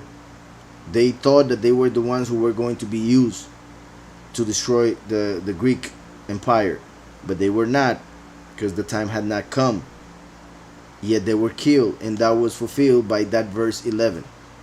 So to establish the vision, yeah, the vision, not division. So verse 22 then says the prince of the covenant will be the death of Trump. No, not at all, not at all. No, the death of the witness like Moshe. The fact that because the covenant that is being spoken like about in the chapter of Daniel is the covenant that Yahweh made with his people through Yahushua HaMashiach, which will be confirmed to the two witnesses. The covenant that they are making today is something different, which they are making in order to fulfill what they want to fulfill according to how they understand scriptures. Some understand scriptures, but no, it has nothing to do with killing Trump. I mean, some people are waiting for Trump to be killed.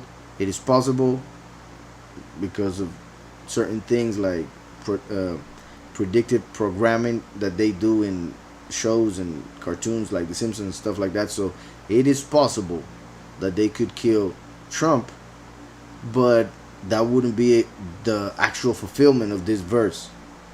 It could be perhaps a shadow, but not the fulfillment of it.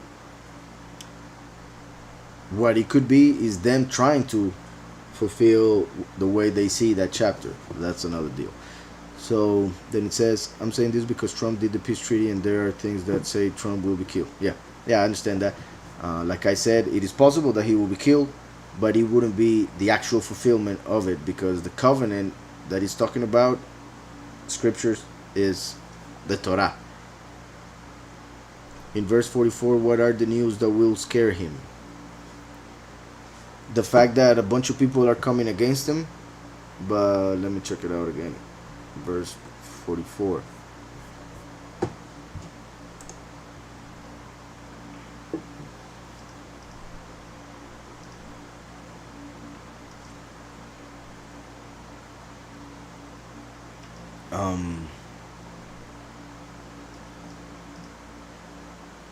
Just a second.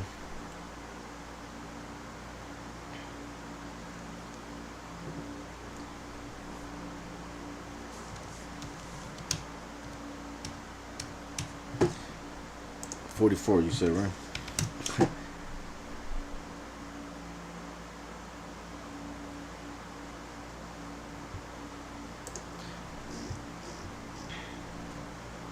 But news from the east and the north shall trouble him. Therefore he shall go out with great fury to destroy and annihilate many. Yeah, he will go with great fury because he knows that people are coming against him or getting up in arms to fight him. So he goes with fury against them before they could come to him. So news from the east and the north shall trouble him. And in the Maccabees, in the book of the Maccabees, there's something that happens that could be seen as the fulfillment of those news. And the Maccabees is already recorded if you want to see it in Spanish though.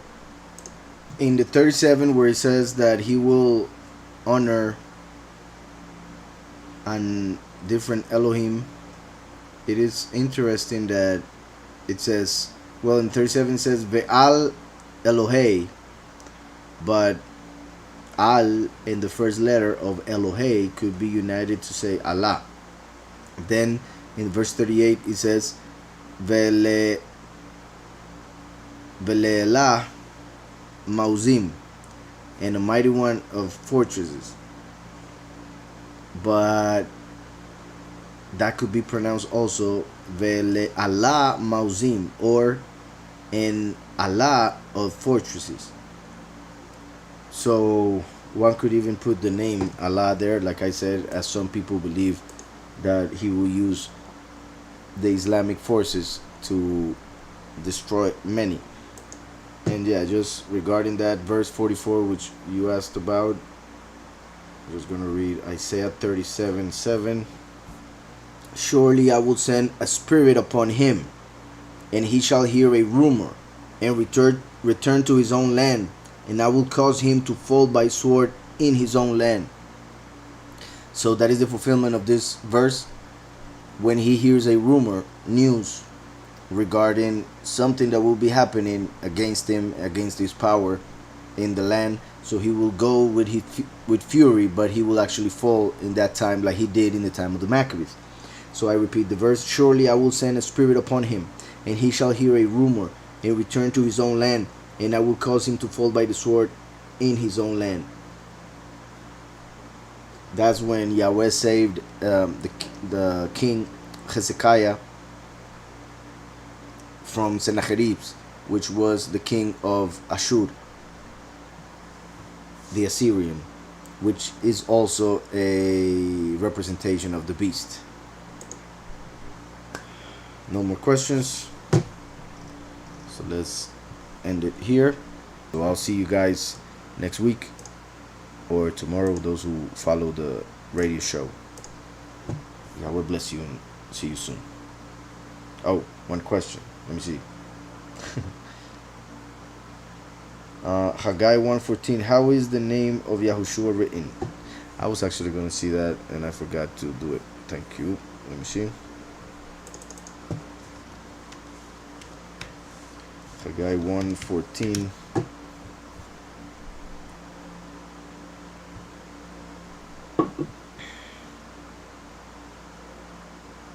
Zerubbabel ben Shalatiel. Then it says Ruach. It says Yahushua as the name of the Messiah. So I mean, like, we know the name of the Messiah to be. Let me get rid of this. I guess you already know, but I will show it for those who may not.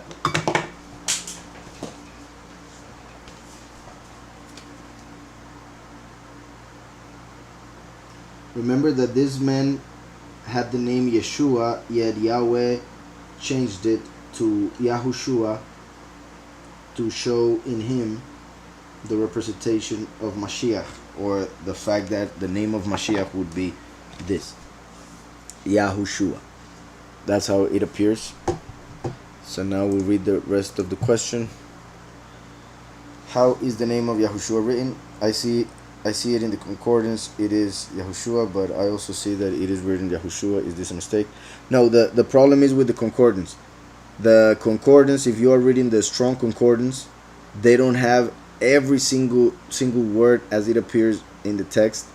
They have pretty much the root or one version of the word that may appear on the text. So whenever you click on Yahushua, it will take you to that spelling with two vowels.